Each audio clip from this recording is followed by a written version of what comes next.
கிறிஸ்து இயேசுவுக்குள் மிகவும் அன்பாக நேசிக்கப்பட்ட அன்புக்குரிய சகோதர சகோதரிகளே, நம்முடைய ஆண்டவராக இயேசு கிறிஸ்துவின் நாமத்தினாலே அன்பையும் வாழ்த்துதலையும் தெரிவித்துக் கொள்கின்றோம். விசேஷ விதமாக சூரியனே நில் என்ற தலைப்பின் கீழாக மறுபடியுமாக ஆண்டவராக இயேசு கிறிஸ்துவனுடைய சத்தியங்களை காணும்படி வந்திருக்கக்கூடிய அனைத்து சகோதர சகோதரிகளுக்கும் மறுபடியுமாக அன்பையும் வாழ்த்துதலையும் தெரிவித்துக் கொள்கின்றோம். நோட்டீஸ் பார்த்துருப்பீங்க. நோட்டீஸில் தலைப்பு இப்போ நம்ம பார்த்தோம், சூரியனே நில் அப்படின்னு சொல்லி போட்டிருந்தோம். சூரியனும் நின்றது, சந்திரனும் நின்றது, நிற்க செய்த கர்த்தரின் மகிமையை காண வாருங்கள் அப்படின்னு சொல்லி தான் அங்கே ஒரு கேள்வி மாதிரி அங்கே போட்டிருந்தோம். அப்போது இதுக்கு ஆதாரமாக எடுத்துக்கொண்ட ஒரு வசனம் இருக்குது. ரொம்ப இம்ப்ரெசிவான ஒரு வசனம் அது வாசிக்கலாமா? பாருங்கள், யோசுவாவில் 10ஆம் அதிகாரத்தில் 14ஆம் வசனம் வாசிக்கலாம். யோசுவா 10ஆம் அதிகாரம் 14ஆம் வசனம், இப்படி கர்த்தர் ஒரு மனிதனுடைய சொல் கேட்ட அந்நாளை ஒத்த நாள் அதற்கு முன்னும் இல்லை அதற்கு பின்னும் இல்லை, கர்த்தர் இஸ்ரவேலுக்காக யுத்தம் பண்ணினார். பார்த்தீங்களா? இந்த மாதிரி கர்த்தர் ஒரு மனிதனுடைய ஒரு சொல் கேட்ட ஒரு நாள், இதுக்கு முன்னாடியும் இல்லை இதுக்கு பின்னாடியும் இல்லை அப்படின்னு சொல்லி ஒரு மிகப்பெரிய விட்னஸ் பார்த்தீங்கன்னா யோசுவாவை குறித்து இங்கே சொல்கிறார். அப்போது ஒரு தனி மனிதன் பாருங்கள், அவர் எடுத்த ஒரு டெசிஷன் தான். அந்த முடிவை நம்முடைய ஆண்டவர் என்ன பண்ணியிருக்காருன்னா, பரலோகத்தின் பிதா அங்கீகரிச்சிருக்கார். நீங்கள் சொல்கிற மாதிரி நான் செய்கிறேன் அப்படின்னு சொல்லி அங்கே சொல்லியிருக்கான்றதை இப்போ நம்ம வாசித்தோம். அப்போ இதுதான் இன்றைக்கி நம்ம பார்க்கக்கூடிய பாடத்தினுடைய ஒரு அடிப்படைன்றதை இப்போ நம்ம பார்த்துட்டோம். அப்போ இதுக்கு சில பேக்ரவுண்ட் இருக்கிறோம் இல்லையா, அதையும் நம்ம பார்க்கலாம். அன்புக்குரிய சகோதர சகோதரிகளே, இப்போது சத்தியத்துக்கு கூட நம்ம சில காலங்கள் நம்ம சேர்ந்து என்ன பண்ணிட்டு இருக்கோம்னா ட்ராவல் பண்ணிகிட்ருக்கோம்.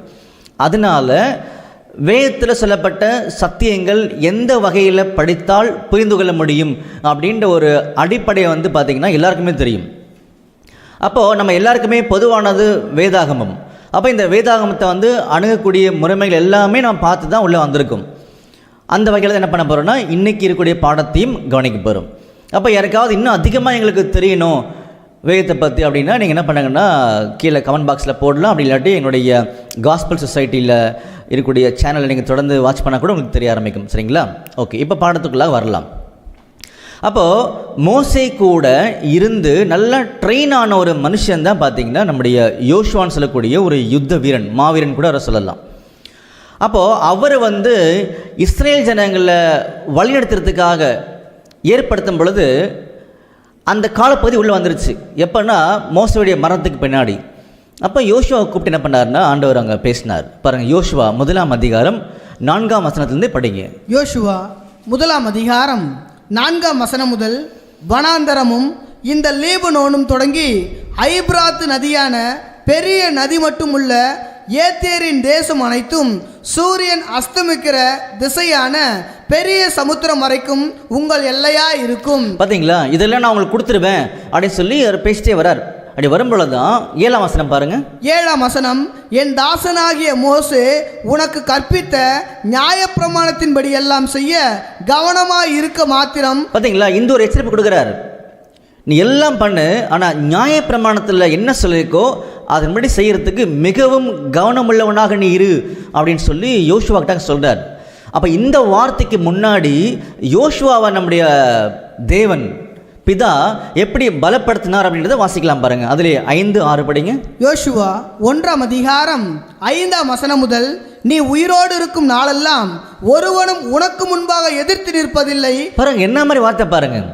நீ சாகிற வரைக்கும் யாருமே உன்னை ஏற்று நிற்க முடியாது அப்படின்ற மாதிரி என்ன பண்ணார்னா இங்கே சொன்னார். அப்போ இந்த மாதிரி ஒரு வார்த்தையை நம்முடைய பரலோகத்தின் பிதா, பரமபிதா நம்மக்கிட்ட இந்த மாதிரி இப்போ சொல்லியிருக்கார். அப்படி சொல்லியிருக்கும் பொழுது நாம் இந்த வார்த்தைகளை புரிந்து கொண்டு நம்முடைய ஆண்டவர் மாதிரி இந்த பூமியில் ஜீவனை கொடுக்கறதுக்கு முயற்சி பண்ணுறமானது கூட நம்ம யோசிக்கணும். சரிங்களா? படிங்க. நீ உயிரோடு இருக்கும் நாளெல்லாம் ஒருவனும் உனக்கு முன்பாக எதிர்த்து நிற்பதில்லை. நான் மோசேயோடு இருந்தது போல உன்னோடும் இருப்பேன். நான் உன்னை விட்டு விலகுவதும் இல்லை, உன்னை கைவிடுவதும் இல்லை. பலன் கொண்டு திடமானதாயிரு. இந்த ஜனத்தின் பிதாக்களுக்கு நான் கொடுப்பேன் என்று ஆணையிட்ட தேசத்தை நீ இவர்களுக்கு பங்கிடுவாய். பார்த்தீங்களா? இதுதான் அவரை தைரியப்படுத்தி பலப்படுத்தி உற்சாகப்படுத்தி இந்த வேலையை தொடங்க வச்சிட்டார் தேவன். அப்போது என்ன வேலை செய்ய போகிறாங்க அப்படின்னு சொல்லி கவனிச்சிங்க அப்படின்னா, இவங்க யோர்தானை கடந்து என்ன பண்ணணும்னா தேசங்களை வந்து சுதந்திரிக்கணும். கானான் தேசத்தை கம்ப்ளீட்டாக என்ன பண்ணா தங்கள் வசப்படுத்தணும். இதுதான் அவங்க பிளான். இந்த திட்டங்களை, இந்த ப்ளூ பிரிண்ட்டை ஏற்கனவே மோசே மூலமாக கொடுத்துட்டார். இப்போது செயல்படுத்துறது யாருன்னா யோசுவா மூலம் என்ன பண்ணுறாருன்னா அங்கே ஆண்டவர் செயல்படுத்துகிறான்றது தான் இப்போ நம்ம படிக்கக்கூடிய காரியங்கள். அப்போது இந்த இஸ்ரேல் ஜனங்களை இதுவரைக்கும் வழிநடத்தினவர் எல்லா விதமான ஆச்சரியமான காரியங்களை அவங்களுக்கு காமிச்சு அவங்களுக்கு புரிய வச்சு தான் பலமான பண்ணிக்காரனா வழிநடத்திருக்கார். இந்த தைரியத்தோடு என்ன பண்ணுறாங்கன்னா ஜனங்கள் தேசங்களை படிக்கிறதுக்காக உள்ளே போகிறாங்க. நல்லா வாட்ச் பண்ணிட்டு வாங்க.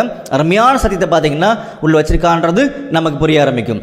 அப்படி வரும்பொழுது இந்த இஸ்ரேல் ஜனங்கள் உள்ளே என்ட்ரு ஆகிட்டாங்க, இந்த ட்ரூப்ஸ், இந்த ஆர்மி உள்ளே வந்துட்டாங்க அப்படின்னு தெரிஞ்ச உடனே நிறைய பேர் பயந்தாங்க. பாருங்க, யோசுவா 2ஆம் அதிகாரம் 9ஆம் வசனம் படிங்க. யோசுவா 2ஆம் அதிகாரம் 9ஆம் வசனம், கர்த்தர் உங்களுக்கு தேசத்தை ஒப்பு கொடுத்தார் என்றும் உங்களை பற்றிய எங்களுக்கு திகில் பிடித்திருக்கிறது என்றும் உங்களை குறித்து தேசத்து குடிகள் எல்லாரும் சோர்ந்து போனார்கள் என்றும் அறிவேன். பார்த்தீங்களா, நீங்கள் தான் வரீங்கன்னு கேள்விப்பட்ட உடனே நாங்கள் எல்லாருமே சோர்ந்து போயிட்டோம்.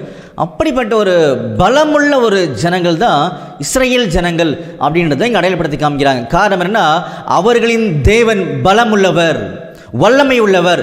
அதான் பதில். அப்போது இந்த இஸ்ரேல் ஜனங்களுடைய பலம் என்ன அப்படின்றத ஒரு வசனத்தின் மூலமாகவே புரிந்து கொள்ள முடியும். பாருங்க, என்னாகமம் 23ஆம் அதிகாரம் 22ஆம் வசனம். என்னாகமும் 23ஆம் அதிகாரம் 22ஆம் வசனம், தேவன் அவர்களை எகிப்திலிருந்து புறப்பட பண்ணினார், காண்டா மிருகத்துக்கு ஒத்த பலன் அவர்களுக்கு உண்டு. பார்த்தீங்களா, காண்டா மிருகத்துக்கு ஒத்த பலம் அவங்களுக்கு இருக்குது. இப்படிப்பட்ட பலமுள்ள ஜனங்கள் தான் இஸ்ரேல் ஜனங்கள். அந்த ஜனங்களை லீட் பண்ணக்கூடிய பலமுள்ள ஒரு அதிகாரி தான் நம்முடைய மோசேன்னு சொல்லக்கூடிய ஒரு அதிகாரியாக இருந்தார். இப்போ அவருக்கு ட்ரெயின் ஆனவர் தான் நம்முடைய யோசுவான்னு சொல்லக்கூடிய யுத்த வீரர் அப்படின்றது தான் இப்போ நம்ம பார்த்துருக்கோம். சரிங்களா? அப்போது இவங்க என்ன பண்ணிட்டாங்கன்னா இப்போ கில்காலுக்கு வந்துட்டாங்களாம். நல்லா புரிஞ்சுக்கோங்க. யோர்தானை கடந்து எங்கே வந்துட்டாங்கன்னா கில்காலுக்கு வந்துட்டாங்க. அதெல்லாம் பார்த்தீங்கன்னா இந்த பிக்சர் பார்த்தோன்னா தெரியும் அவங்க எங்கே நிற்கிறாங்கன்றது நமக்கு தெரிய ஆரம்பிக்கும். புரிஞ்சுங்களா? பாருங்கள், யோசுவாவில் 2ஆம் அதிகாரத்தில் 1ஆம் வசனம் படிங்க. யோசுவா 2ஆம் அதிகாரம் 1ஆம் வசனம் முதல், நூனின் குமாரனாகிய யோசுவா சித்தீமிலிருந்து வேவுக்காரராகிய 2 மனுஷரை ரகசியமாய் வேர்வு பார்க்கும்படி அனுப்பி, நீங்கள் போய் தேசத்தையும் எரிகோவையும் பார்த்து வாருங்கள் என்றான். அவர்கள் போய் ராகாப் என்னும் பெயர் கொண்ட வேசியின் வீட்டுக்குள் பிரவேசித்து, ஓகே, இப்போ பிளான் சொல்றார், நீங்க போய் வேவு பார்த்துட்டு வாங்க அப்படின்னு சொல்லி அனுப்புறாரு.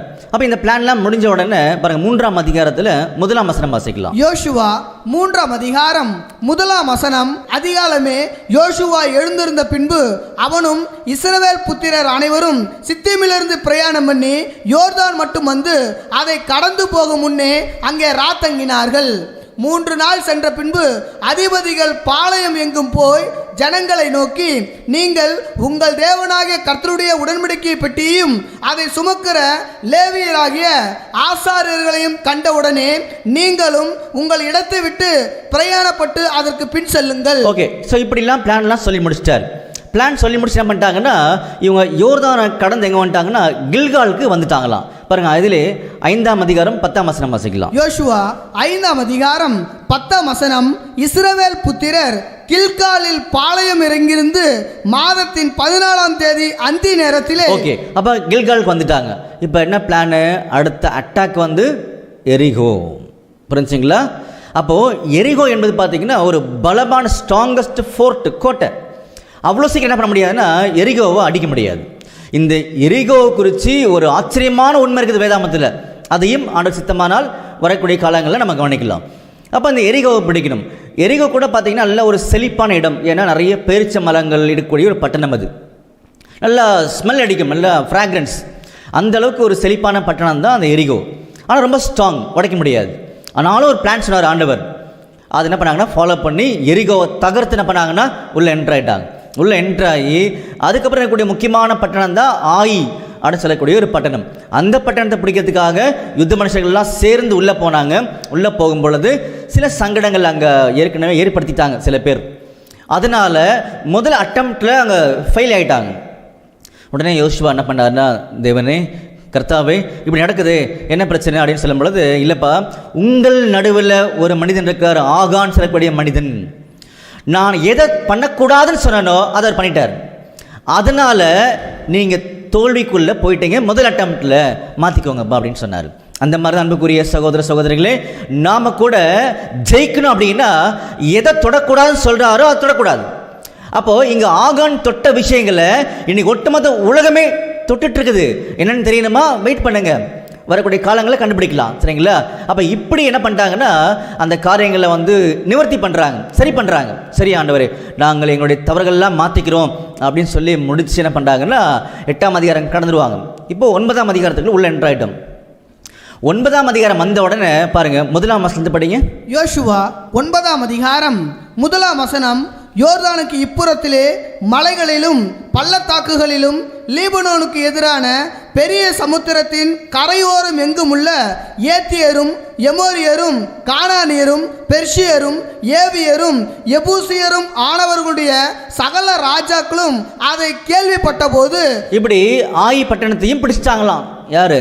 இஸ்ரேல் ஜனங்கள், யுத்த வீரர்கள் எல்லாத்தையுமே என்ன பண்ணாங்க, அட்டாக் பண்ணி கேப்சர் பண்ணிட்டாங்க இப்படின்னு சொல்லக்கூடிய காரியங்களை எல்லா ராஜாக்களும் கேள்விப்பட்டாங்க. இந்த சூழ்நிலையில தான் கிபியோனியர்கள் அப்படின்னு சொல்லக்கூடிய ஒரு குரூப் என்ன பண்ணுறாங்கன்னா யோசுவாவை அப்ரோச் பண்ணுறாங்க. ரொம்ப வித்தியாசமான முறையில் பார்த்தீங்கன்னா யோசுவாவை அப்ரோச் பண்ணாங்க.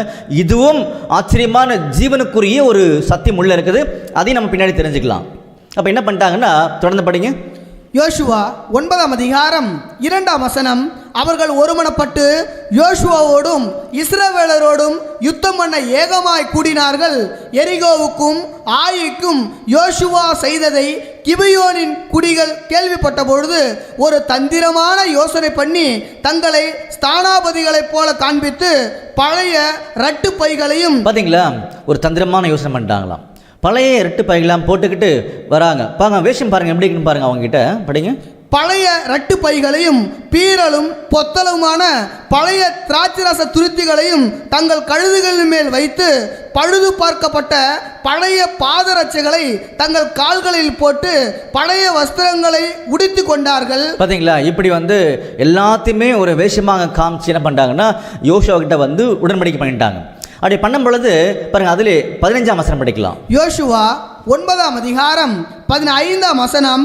யோசுவா அவர்களோடு சமாதானம் பண்ணி அவர்களை உயிரோடு காப்பாற்றும் உடன்படிக்கையை அவர்களோடு பண்ணினான். பார்த்தீங்களா, உடன்படிக்கை பண்ணிட்டார். அப்போ உடன்படிக்கை பண்ணிட்டாவே அவங்க தேவனாகிய கர்த்தருடைய பிரமாணத்துக்குள்ள அவருடைய ஐக்கியத்துக்குள்ள என்ன பண்ணிட்டாங்கன்னா வந்துட்டாங்க அவங்க. ஸோ இப்படி என்ன பண்ணிட்டாங்கன்னா அவர்கள் இதுக்குள்ளே வரணுன்றதுக்காகவே இதை பண்ணிட்டாங்க. காரணம் என்னன்னா, இவர்கள் பலத்த ஜனங்களாக இருக்கிறாங்க அப்படின்ற காரணத்துக்காக பார்த்தீங்கன்னா வந்துட்டாங்க. நிறைய அவங்களுக்கு சப்போர்ட்லாம் கிடைக்க ஆரம்பிக்குது யோசுவானால். அப்போ யோசுவா என்ன பண்ணாருன்னா, சரி வாங்க, நீங்கள் எப்படியே வந்துட்டீங்க, நம்மளை உடன்படிக்கை பண்ணியாச்சு, உங்களுக்கு ஒரு வேலை கொடுக்குறேன் அப்படின்னு சொல்லி ஒரு வேலையை அவங்களுக்கு கொடுத்தாரு. பாருங்கள், அதில் 23ஆம் வசனம் படிக்கலாம். யோசுவா 9ஆம் அதிகாரம் 23ஆம் வசனம். இப்பொழுதும் நீங்கள் சபிக்கப்பட்டவர்கள், என் தேவனுடைய ஆலயத்துக்கு விறகு வெட்டுகிறவர்களும் தண்ணீர் எடுக்கிறவர்களுமான பணிவிடைக்காரராக இருப்பீர்கள். பார்த்தீங்களா, பணிவிடைக்காரராக நீங்கள் இருப்பீர்கள் அப்படின்றத அங்கே சொல்லி காமிச்சார். அப்போ நீங்கள் சர்வெண்ட்டாக இருப்பீங்க அப்படின்னு சொல்லி இங்கே சொல்லி அந்த டியூட்டியை கொடுத்து அப்பாயின்மெண்ட் பண்ணிட்டார் அவங்கள. இது முடிஞ்ச உடனே தான் 10ஆம் அதிகாரம் நம்முடைய பாடம் துவங்குது. இந்த இன்ட்ரடக்ஷன் நமக்கு தேவையா அப்படின்னா கட்டாயம் தேவை. அப்போ தான் நமக்கு இது புரியுமே தவிர இல்லை நமக்கு புரியாதுன்றதை நீங்கள் பாடத்தை கேட்கும் போதே நீங்கள் தெரிஞ்சுப்பீங்க. நல்லா கவனிங்க. இப்போ எல்லாருடைய சிந்தனையும் எப்படி இருக்கும் அப்படின்னு சொல்லி பார்த்தீங்கன்னா, இந்த யுத்த காலத்தில் நாம் நிற்கணும். யோசுவா நின்றது மாதிரி யுத்த களத்தில் இந்த பாடத்தில் எல்லாருமே நிற்கணும். நின்றாதான், களத்தில் இருந்தாதான் ஜெயிக்க முடியும் அப்படின்றத கூட நமக்கு ஞாபகப்படுத்தார். சரிங்களா? அப்படி இருக்கும் பொழுது இங்கே எருசலேமுடைய ராஜா ஒருத்தர் இருக்கார், அதோனி செதேக் அப்படின்னு சொல்லக்கூடிய ஒரு ராஜா இருக்கார். அதோனி செதேக்னா என்ன அர்த்தம் சொல்லி பார்த்தீங்கன்னா, அடோனி அப்படின்றது எபிரேய வார்த்தையிலேருந்து படிக்கும் பொழுது ஆண்டவர் அப்படின்னு சொல்லக்கூடிய அர்த்தத்தை கொடுக்குறாங்க. நிறைய வசனங்களுக்கு சாட்சி இருக்குது. செதேக் அப்படின்னு சொல்லி பார்த்தீங்கன்னா ப்ரீஸ்ட் அப்படின்னு சொல்லக்கூடிய அர்த்தம். அப்போ அதோனி செதேக் அப்படின்னா லார்ட் ப்ரீஸ்ட் அப்படின்னு சொல்லக்கூடிய அர்த்தத்தை கொடுத்துருக்காங்கன்றதை நம்ம கவனிக்கிறோம். அப்போது இந்த ஒரு ராஜா என்ன பண்ணாருன்னா கேள்விப்படுறாரு. அவர் என்ன கேள்விப்பட்டான்றதா இப்போ நம்ம கேள்விப்பட போகிறோம். படிக்கலாமா? பாருங்க, அதில் யோசுவா 10ஆம் அதிகாரம் 1ஆம் வசனத்து படிங்க. யோசுவா 10ஆம் அதிகாரம் 1ஆம் வசனம். யோசுவா ஆயியை பிடித்து சங்காரம் பண்ணி எரிகோவுக்கும் அதன் ராஜாவுக்கும் செய்தபடி ஆயிக்கும் அதன் ராஜாவுக்கும் செய்ததையும் கிபியோனின் குடிகள் இஸ்ரவேலரோடு சமாதானம் பண்ணி அவர்களுக்குள் வாசமாய் இருக்கிறதையும். பார்த்தீங்களா, எதை கேள்விப்பட்டாரா? இப்போ எரிகோவை பிடிச்சிட்டாங்க இஸ்ரேல் ஜனங்கள், அவர் பார்த்தீங்கன்னா ஆயி பட்டணத்தை பிடிச்சிட்டாங்க. இவங்க கூட போய் இந்த கிபியோனர்கள் என்ன பண்ணிட்டாங்கன்னா சமாதானம் ஆயிட்டாங்களே, இதெல்லாம் அவர் கேள்விப்பட்டாரா? எருசலேமின் ராஜாவாகிய அதோனிசேதேக் கேள்விப்பட்ட பொழுது கிபியோனின் ராஜதானி பட்டணங்களில் ஒன்றைப் போல் பெரிய பட்டணமும் ஆயியை பார்க்கிலும் பெரிதுமாய் இருந்தபடியினாலும் அதன் மனுஷர் எல்லாரும் பலசாலிகளாய் இருந்தபடியினாலும் மிகவும் பயந்தார்கள். பார்த்தீங்களா, அப்போ இந்த கிபியோனர்கள் இருக்கக்கூடிய இடம் பார்த்தீங்கன்னா மிகவும் ஒரு பெரிய சிட்டி, ஜனங்கள் வர பலசாலிகளாக இருக்கிறாங்களே, இதெல்லாம் பார்த்து என்ன பண்ணுறாருன்னா இந்த எருசலேம் ராஜா பயந்துட்டார். அதனால என்ன பண்ணுறாருன்னா சப்போர்ட்டுக்கு சில பேர் என்ன பண்ணுறாருன்னா அவர் கூப்பிட்றாரு, சில ராஜாக்கள் என்ன பண்ணுறாருன்னா கூப்பிட்றாரு, நீங்களும் வாங்க நம்மளாம் சேர்ந்து போய் கிபியோனிகளை அட்டாக் பண்ணலாம் அப்படின்னு சொல்லி அங்கே பிளான் பண்ணுறாரு. இவருக்கு ஏற்கனவே தெரியும் கிபியோனியர்கள் யோசுவா கூட உடன்படிக்கை பண்ணியிருக்கிறாங்க, அதை மறந்துட்டார். அதாவது மறந்துட்டார் என்ன அர்த்தம்னா, யோசுவாவுடைய வலிமையை புரிந்தவர் அந்த ஒரு பாதுகாப்பை இவங்களுக்கு கொடுப்பான்றது தெரியாமல் போயிடுச்சு. ஆனால் அட்டாக் பண்ணிடலான்னு சொல்லி ஒரு தைரியத்தில் என்ன பண்ணுறாருன்னா ஒரு டீமை அவர் ஃபார்ம் பண்ணிட்டார், ஒரு ஆர்மியை என்ன பண்ணுறாருன்னா அவர் ஃபார்ம் பண்ணுறாரு. படிங்க யோசுவா 10:3. ஆகையால் எருசலேமின் ராஜாவாகிய அதோனிசேதேக் எபுரோனின் ராஜாவாகிய ஓகாமுக்கும் யர்முத்தின் ராஜாவாகிய பீராமுக்கும் லாகீசின் ராஜாவாகிய எப்பியாவுக்கும் எக்லோனின் ராஜாவாகிய தெபீருக்கும் ஆள் அனுப்பி, நாங்கள் கிபியோனை சங்கரிக்கும்படி நீங்கள் என்னிடத்தில் வந்து எனக்கு துணை செய்யுங்கள். அவர்கள் யோசுவாவோடும் இஸ்ரவேல் புத்திரரோடும் சமாதானம் பண்ணினார்கள் என்று சொல்லி அனுப்பினார். பார்த்தீங்களா, தயவுசெய்து வாங்க நம்மலாம் சேர்ந்து போகலாம். ஏன்னா அந்த கிபியோனிகள் வந்து யோசுவா கூட சமாதானம் ஆயிட்டாங்க, அதனால் அவங்கள நம்ம அட்டாக் பண்ணணும் அப்படின்னு சொல்லி ஒரு பிளான் சார்ட் போட்டு என்ன பண்ணுறாருன்னா அம்ஸ்டர். ஸோ யுத்தம் ரெடி ஆகுது அப்படின்னு சொல்லி நம்ம பார்க்குறோம். அப்போ இந்த 5 ராஜாக்களுடைய நோக்கமே கிபியோனியர்களை அட்டாக் பண்ணணும் அப்படின்றது தான். ஆனால் அவங்க யாருடைய பலத்தை மறந்துட்டாங்க, இங்கே யோசுவாவுடைய பலத்தை மறந்துட்டாங்க. புரிஞ்சுங்களா, அவங்க கண்ணுக்கு அது மறைஞ்சிச்சுன்னு நினைக்கிறோம். அப்போ இவங்க என்ன பண்ணுறாங்கன்னா அந்த யுத்தத்துக்கு தயாராகி அங்கே போக ஆரம்பிக்கிறாங்க. தொடர்ந்து படிங்க. யோசுவா 10:5. அப்படியே எருசலேமின் ராஜா, எபுரோனின் ராஜா, எர்முத்தின் ராஜா, லாகீசின் ராஜா, எக்லோனின் ராஜா என்கிற எமோரியரின் 5 ராஜாக்களும் கூடிக்கொண்டு, பாருங்க இங்கே மொத்தமாக ஒரு பேர் கொடுக்குறாரு, எமோரியரின் 5 ராஜாக்கள் அப்படின்னு சொல்லி இங்கே பேர் கொடுக்குறாரு. அப்படி கொடுக்கும் பொழுது பாருங்க இந்த சார்ட் பாருங்கள், பிக்சர் பாருங்கள், இதில் உங்களுக்கு தெரியும் யார் யார் எங்கெங்கே இருக்கிறாங்கன்றது உங்களுக்கு தெரிய ஆரம்பிக்கும். அப்போது யோர்தானை கடந்து, இதான் இந்த யோர்தானுக்கு இந்த பக்கம் வச்சுக்கோங்களேன், யோர்தானை கடந்து கில்கால் வந்தாச்சு. கில்கால் வந்த உடனே இந்த பிக்சர் பாருங்கள், சில இடங்கள்லாம் குறிக்கப்பட்டிருக்கும். கிபியோன் மேலே இருக்குதா, கீழே பார்த்தீங்கன்னா இந்த 5 ராஜாக்கள் இங்கே இருப்பாங்கன்றது நம்ம கவனிக்கிறோம். யோசுவா எங்கே இருக்காரு? கில்காலில் இருக்கிறாரு, மறந்துடக்கூடாது. சரிங்களா, படிங்க. அவர்களும் அவர்களுடைய எல்லா சேனைகளையும் போய் கிபியோனுக்கு முன்பாக பாளையம் இறங்கி அதன் மேல் யுத்தம் பண்ணினார்கள். பார்த்தீங்களா, கிபியோனுக்கு முன்னாடி வந்து பாளையம் இறங்கிட்டாங்க. ஆனால் கிபியோனியர்கள் வந்து பெரிய ஒரு தைரியத்தில் இருக்கிறாங்க. 5 ராஜாக்கள் வந்தால் கூட கிபியோனியர்களுக்கு ஒரு தைரியம் இருக்குது. காரணம் என்ன? அவர்கள் உடன்படிக்கை செய்தது யோசுவா கூட பண்ணியிருக்காங்க. சரிங்களா, அதை வந்து கிபியோனியர்கள் மறக்கலை. கிபியோனியர்களுக்கு வந்து ஆலயத்தில் வந்து ஒரு சில வேலைகளை கொடுத்தார், கூட வச்சுக்கிட்டார். ஆனால் அதுக்கான காரணங்கள் வந்து நிறைய இருக்குது. ஏன்னா உடன்படிக்கை பண்ணிட்டாங்க. அப்போ உடன்படிக்கை பண்ண ஒருத்தரும் என்ன பண்ண மாட்டாருன்னா யோசுவா விட மாட்டார், பாதுகாப்பு கொடுப்பான்ற ஒரு நம்பிக்கையை கிபியோனியர்கள் மூலமாக நமக்கும் சொல்லிக் கொடுக்குறாரு. இங்கே புரிஞ்சுங்களா? திறந்து படிங்க. யோசுவா 10:6. அப்பொழுது கிபியோனின் மனுஷர் கில்காலில் இருக்கிற பாளையத்துக்கு யோசுவாவிடத்தில் ஆள் அனுப்பி, உமது அடியாரை கைவிடாமல் சீக்கிரமாய் எங்களிடத்தில் வந்து எங்களை ரட்சித்து எங்களுக்கு துணை செய்யும். பர்வதங்களிலே குடியிருக்கிற எமோரியரின் ராஜாக்கள் எல்லாரும் எங்களுக்கு விரோதமாய் கூடினார்கள் என்று சொல்ல சொன்னார்கள். பார்த்தீங்களா, இம்மிடியட்டாக பண்ணிட்டாங்கன்னா அங்கே வந்து சொல்லிட்டாங்க, கொண்டு போய் ஆட்கள் அனுப்பி இந்த மாதிரி யோசுவா நீங்கள் நல்லா கவனிங்க, எங்ககிட்ட அட்டாக் பண்ணுறதுக்காக, எங்களை அட்டாக் பண்ணுறதுக்காக 5 ராஜாக்கள் படகுல கொண்டு வந்துட்டாங்க, நீங்கள் எங்களை காப்பாற்றுங்க அப்படின்னு சொல்லி அங்கே சொல்கிறாங்க. அதனால தான் யோசுவா அப்படின்னா என்ன அர்த்தம் சொல்லி கவனிக்கும் பொழுது காட் இஸ் சால்வேஷன் அப்படின்னு சொல்லக்கூடிய அர்த்தத்தை கூட பார்த்தீங்கன்னா கொடுத்துருக்காங்கன்றத இதன் மூலமாக தெரிஞ்சுக்கிறோம். சரிங்களா, தொடர்ந்து படிங்க. யோசுவா 10:7. உடனே யோசுவாவும் அவனோடு கூட சகல யுத்த மனுஷரும் சகல பராக்கிரமசாலிகளும் கில்காலிலிருந்து போனார்கள். பார்த்தீங்களா, உடனே என்ன பண்ணிட்டாருன்னா யோசுவா அந்த ரெக்வஸ்ட் வந்து அக்செப்ட் பண்ணிட்டார். காரணம் என்ன? ஏற்கனவே பண்ண உடன்படிக்கை. அதனால தான் யோசுவா அப்படின்னா காட் இஸ் சால்வேஷன் அல்லது காட் இஸ் டெலிவரன்ஸ் அப்படின்னு சொல்லக்கூடிய அர்த்தம் கூட பார்த்தீங்கன்னா கொடுத்துருக்காங்க, நம்ம தெரிஞ்சுக்கலாம். அப்போது தேவன் ரட்சிப்பார், அவர் காப்பாற்றுவார்னு அர்த்தங்கள்லாம் கொடுக்கப்பட்டிருக்கு. அப்போ யோசுவாவுடைய பிளானை வந்து தேவன் பார்த்துட்டு யோசுவாவுக்கு சப்போர்ட் பண்ணாரு பாருங்க தேவன். எங்க மறுபடியும் படிங்க. யோசுவா 10ஆம் அதிகாரம் 7ஆம் வசனம் முதல். உடனே யோசுவாவும் அவனோடு கூட சகல யுத்த மனுஷரும் சகல பராக்கிரமசாலிகளும் கில்காலிலிருந்து போனார்கள். கர்த்தர் யோசுவாவை நோக்கி, அவர்களுக்கு பயப்படாயாக, உன் கைகளில் அவர்களை ஒப்பு கொடுத்தேன். பார்த்தீங்களா, யோசுவாவுக்கு தேவன் கொடுக்கக்கூடிய நம்பிக்கை. நீ அவங்களுக்கு பயப்படாத, நீ தைரியமா போன்னு சொல்றார். இதெல்லாம் சாதாரண ஒரு வாழ்க்கையில் எடுத்துக்கொள்ள வேண்டிய வார்த்தைகளே அல்ல. நம்ம உண்மையிலே நம்முடைய ஆண்டவராக இயேசு கிறிஸ்து மாதிரி இந்த பூமியில் பரலோகத்தின் பிதாவுடைய திட்டங்களுக்கு மனப்பூர்வமாக கீழ்ப்படிந்து பரிசுத்தம் செல்லக்கூடிய வாழ்க்கையை வாழ முயற்சி பண்ணும் பொழுது அவர்களுக்காகவே காண்பிக்கப்பட்ட வசனங்களை தவிர எல்லாருமே கிடையாது வசனங்கள். சரிங்களா, படிங்க. யோசுவா 10ஆம் அதிகாரம் 8ஆம் வசனம். கர்த்தர் யோசுவாவை நோக்கி, அவர்களுக்கு பயப்படாயாக. முதல் வார்த்தை இதுதான், நீ அவர்களுக்கு பயப்படாத. எவ்வளோ பெரிய ஆர்மியா இருந்தா கூட நான் உன் கூட இருக்கிற. ஏற்கனவே சொன்னார் இல்லையா, நீ உயிரோடு இருக்கும் நாளளவும் ஒருவனும் உனக்கு முன்பாக எதிர்த்து நிற்க மாட்டாங்க அப்படின்னு சொன்னார். அதை இப்போதான் செயல்படுத்தான்றதை நம்ம கவனிக்கிறோம். புரிஞ்சுங்களா?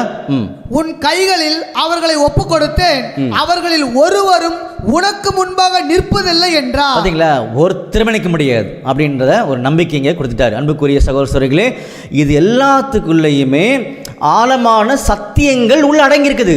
அதுதான் வேதத்தினுடைய அடிப்படை. காரணம் என்னன்னா, வசனங்களை படிச்சுட்டு அப்படியே கடந்து போய் புரிஞ்சுக்கிறதுக்கு நாம் சாதாரண ஜனங்கள் அல்ல, நாம் யோசுவாவை பின்பற்றக்கூடிய உண்மையான யுத்த வீரர்கள். அப்போ அவங்க என்ன புரிஞ்சுப்பாங்க, நம்முடைய யோசுவா யார் நமக்கு தெரியும் இல்லையா, நம்முடைய ஆண்டவராக இயேசு கிறிஸ்து. அப்போ அவருடைய கற்பனைகளில் நிறைய பிரதானமான வழிமுறைகள் இருக்கு. அதில் முக்கியமான வழிமுறை தான் பாருங்க, லூக்கால 9ஆம் அதிகாரம் 44ஆம் வசனத்திலிருந்து படிக்கலாம். லூக்கா 9ஆம் அதிகாரம் 44ஆம் வசனம் முதல். நீங்கள் இந்த வார்த்தைகளை கவனமாய் கேளுங்கள், மனுஷகுமாரன் மனுஷர் கைகளில் ஒப்பு கொடுக்கப்பட போகிறார் என்றார். பாத்தீங்களா, எதுக்காக இதை இடையில படிச்சோம் அப்படின்னா, நீங்கள் இந்த வார்த்தைகளை கவனமாய் கேளுங்கள் அப்படின்னு சொன்னார்ல. அடுத்து படிங்க. அதுல 45ஆம் வசனம்.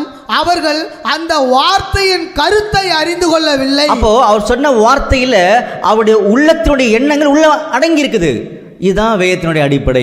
அப்போ நம்ம என்ன புரிஞ்சுக்கிறோம்னு சொல்லி பார்த்தீங்கன்னா, ஆதியாமத்திலிருந்து வெளிப்படுத்தின விசேஷம் வரைக்கும் இருக்கக்கூடிய ஏறக்குறைய 31,000 வசனங்கள் இருக்குது.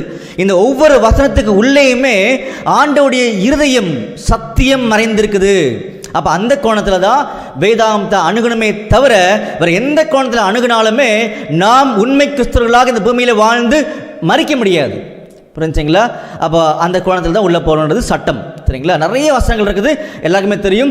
யாராவது ஒருத்தவங்களுக்கு இன்னும் அதிகமாக தெரியும்னா நீங்கள் தொடர்பு கொள்ளலாம் ஆண்டவரை. சரிங்களா? தொடர்ந்து படிங்க. யோசுவா 10ஆம் அதிகாரம் 9ஆம் வசனம். யோசுவா கில்காலில் இருந்து ரா முழுவதும் நடந்து பாருங்க, இம்மிடியட்டா எப்போ கூப்பிடுறோம் ஜோஷுவா வருவார். அதனால தான் நம்ம கிட்ட சொன்னார். என்ன சொன்னார்? நீங்களும் அதே மாதிரி ரெடியா இருங்க, சமாதானத்தின் சுவிசேஷத்துக்குரிய ஆயத்தம் என்னும் பாதரட்சை, readiness of mind, any time ரெடியாக இருக்குன்னு சொல்லி காமிச்சார். இங்கே ஜோஷுவா பண்ணார்ல, உடனே ட்ரிப்ஸ் கலப்புங்க, ஆர்மியை ரெடி பண்ணுங்க, போலான்னு சொல்லி நைட்டு ஃபுல்லாக என்ன பண்ணாருன்னா நடந்து போறான்றதை கவனிக்கிறோம். சரிங்களா? மறுபடியும் படிங்க. யோசுவா 10ஆம் அதிகாரம் 9ஆம் வசனம். யோசுவா கில்காலில் இருந்து ரா முழுவதும் நடந்து திடீரென்று அவர்கள் மேல் வந்து விட்டார். பார்த்தீங்களா, ஸ்பாட்டுக்கு வந்துட்டார். ஜோஷுவா என்ட்ரு ஆயிட்டார். ஜோஷுவா என்ட்ரு ஆயிட்டாவே அங்கே பயம் வந்துடும்ல, உள்ள என்ட்ரு ஆயிட்டார். படிங்க. 10ஆம் வசனம். கர்த்தரோ அவர்களை இஸ்ரவேலுக்கு முன்பாக கலங்க பண்ணினார், ஆகையால் அவர்களை கிபியோனிலே மகா சங்காரமாக மடங்கடித்து. பார்த்தீங்களா, இதெல்லாம் பார்த்தீங்கன்னா நமக்கு என்ன சொல்ல வருதுன்னு சொல்லி கவனிக்கும் பொழுது, யுத்த காலத்தில் முதல்ல நிற்கிறது கர்த்தர். அதனால தான் இந்த வசனம் சொன்னார். எந்த வசனம்? 14ஆம் வசனம். அது என்ன சொன்னார்? அதில் இஸ்ரவேலுக்காக யுத்தம் பண்ணுறது தேவனாகி கர்த்தர். குதிரை யுத்த நாளுக்காக ஆயத்தம் பண்ணப்படும், ஜெயமோ கர்த்தரால வரும் சொல்லி காமிச்சார் இல்லையா? அப்ப இதெல்லாம் சாதாரண வாழ்க்கை கிடையாது. உண்மையான கிறிஸ்து மாதிரியே, நம்முடைய ஆண்டவர் மாதிரியே இந்த வாழ்க்கையை அர்ப்பணிக்கக்கூடிய அவருடைய பிள்ளைகளுக்காக சொல்லப்பட்ட வார்த்தைகள். அப்ப யுத்த காலத்தில் முதல்ல நிற்கிறது நம்முடைய தேவனாகிய கர்த்தர். நாம கூட நிற்கணும், அவ்வளோதான். சிம்பிளாக நில்லுங்கன்னு சொல்லி காமிச்சாரு. அங்கே இருக்கக்கூடிய எல்லா எதிரிகளையுமே அவர் சங்காரம், சர்வ சங்காரம் பண்ணுறன்றதை அவர் சொன்னார். அதை செய்துட்டு இருக்கான்றதை இப்போ நம்ம வாசிக்கிறோம். இப்படி பண்ண உடனே தொடர்ந்து படிங்க. யோசுவா 10ஆம் அதிகாரம் 10ஆம் வசனம் முதல், கர்த்தரோ அவர்களை இஸ்ரவேலுக்கு முன்பாக கலங்க பண்ணினார். ஆகையால் அவர்களை கிபியோனிலே மகா சங்காரமாக மடங்கடித்து பெத்ரோனுக்கு போகிற வழியிலே துரத்தி. பார்த்தீங்களா, இந்த இடங்கள்லாம் நீங்கள் தெரிஞ்சுக்கணும்னு ஆசைப்பட்டீங்கன்னா இந்த பிக்சர் பாருங்க. இந்த இடம்லாம் நமக்கு தெரிஞ்சிடும். அப்போ எங்கேருந்து எங்கே வரைக்கும் துரத்துறான்றதான் இந்த பிக்சர் காமிக்குது. சரிங்களா, படிங்க.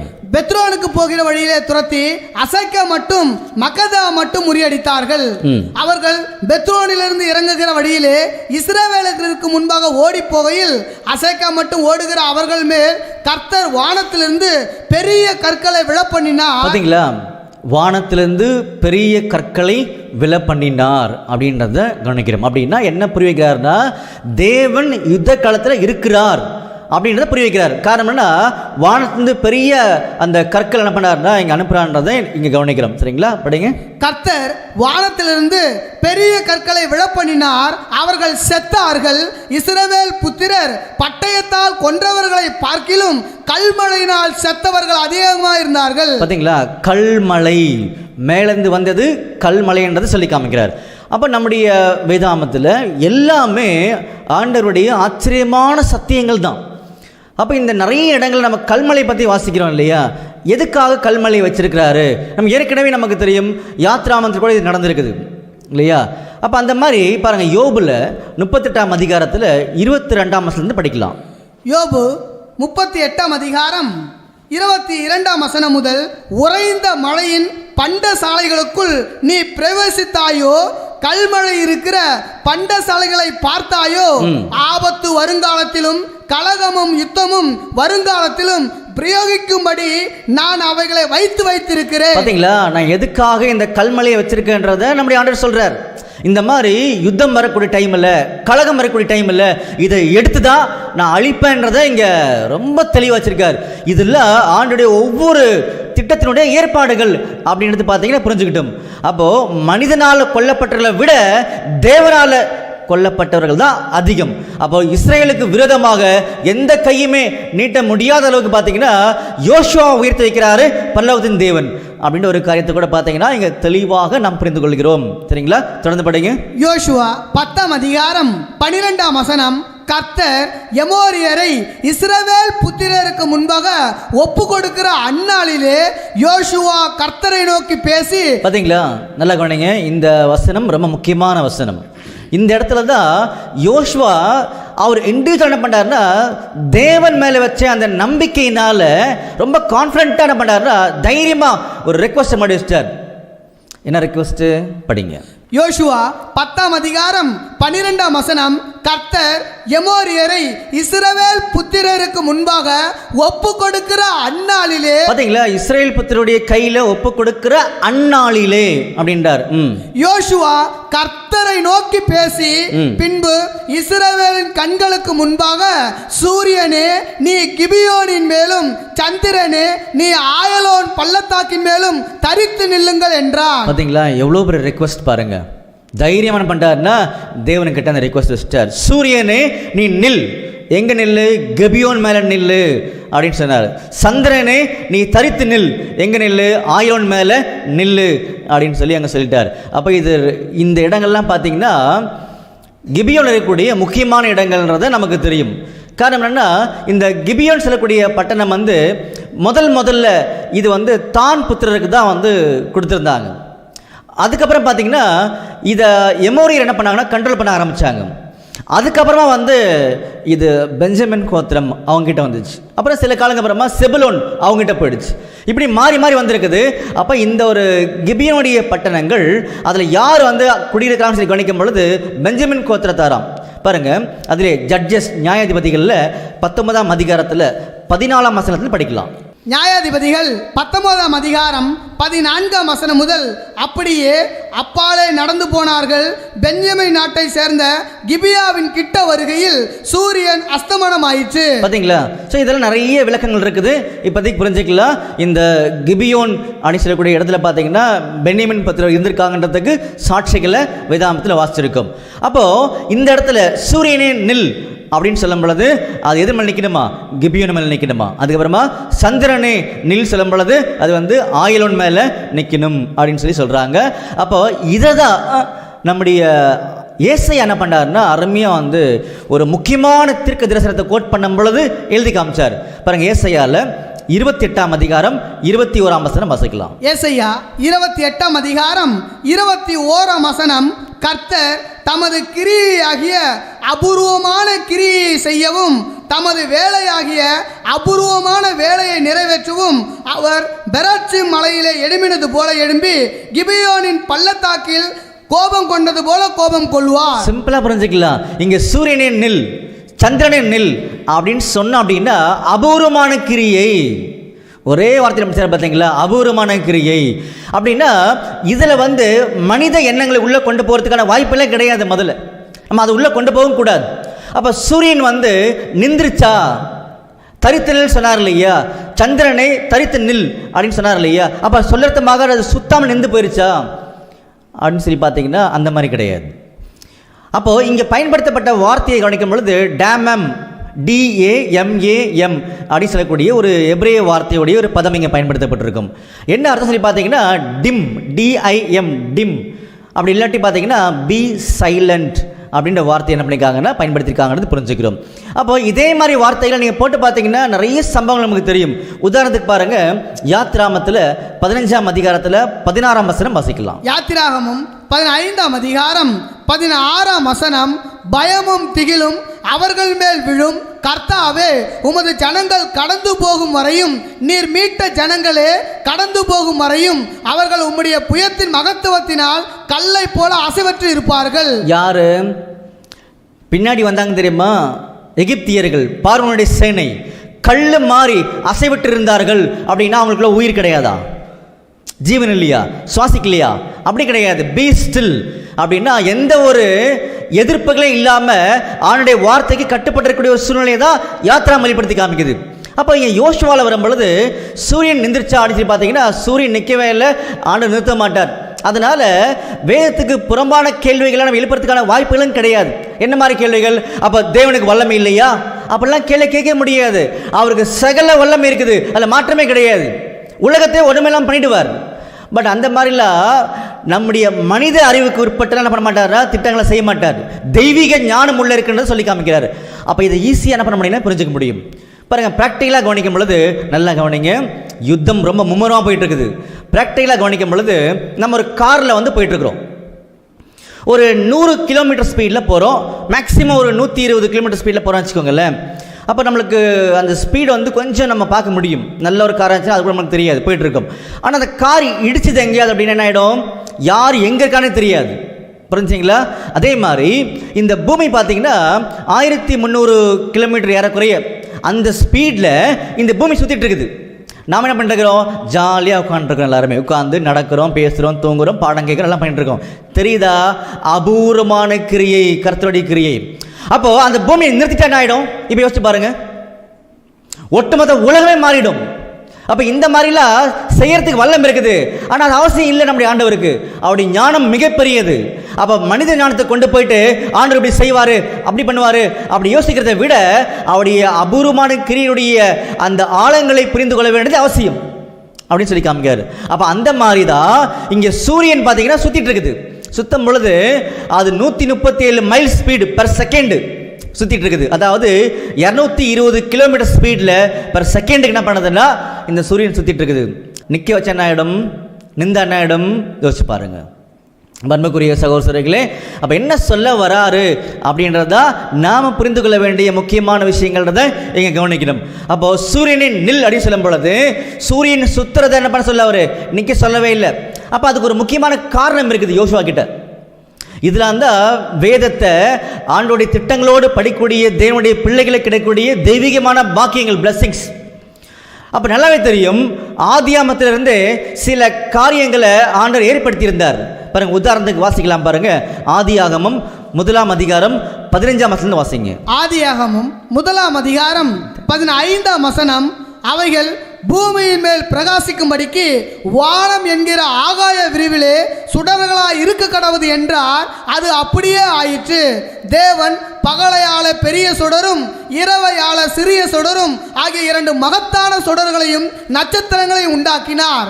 அவைகள் பூமியின் மேல் பிரகாசிக்கவும் பகலையும் இரவையும் ஆளவும் வெளிச்சத்துக்கும் இருளுக்கும் வித்தியாசம் உண்டாக்கவும். பார்த்தீங்களா, பெரிய பெரிய ஸ்டார்ஸ் உண்டாக்கியிருக்கார் வானத்தில். சரிங்களா, சூரியன் மாதிரி, சந்திரன் மாதிரி. ஏன்னா ஆண்டவர் சொல்லக்கூடிய திட்டங்களை இந்த பூமியில் நிறைவேற்றணும் அப்படின்னா அதுக்கு சில அரேஞ்ச்மெண்ட் தேவைப்படுது. பகல் வேணும், இரவு வேணும், பருவ காலங்கள் மாற்றங்கள் தேவை, இதெல்லாம் தேவை. அதுக்கு தான் சூரியன் சந்திரன் ஏற்படுத்தினாலே தவிர வேறு எதுக்கும் கிடையாது.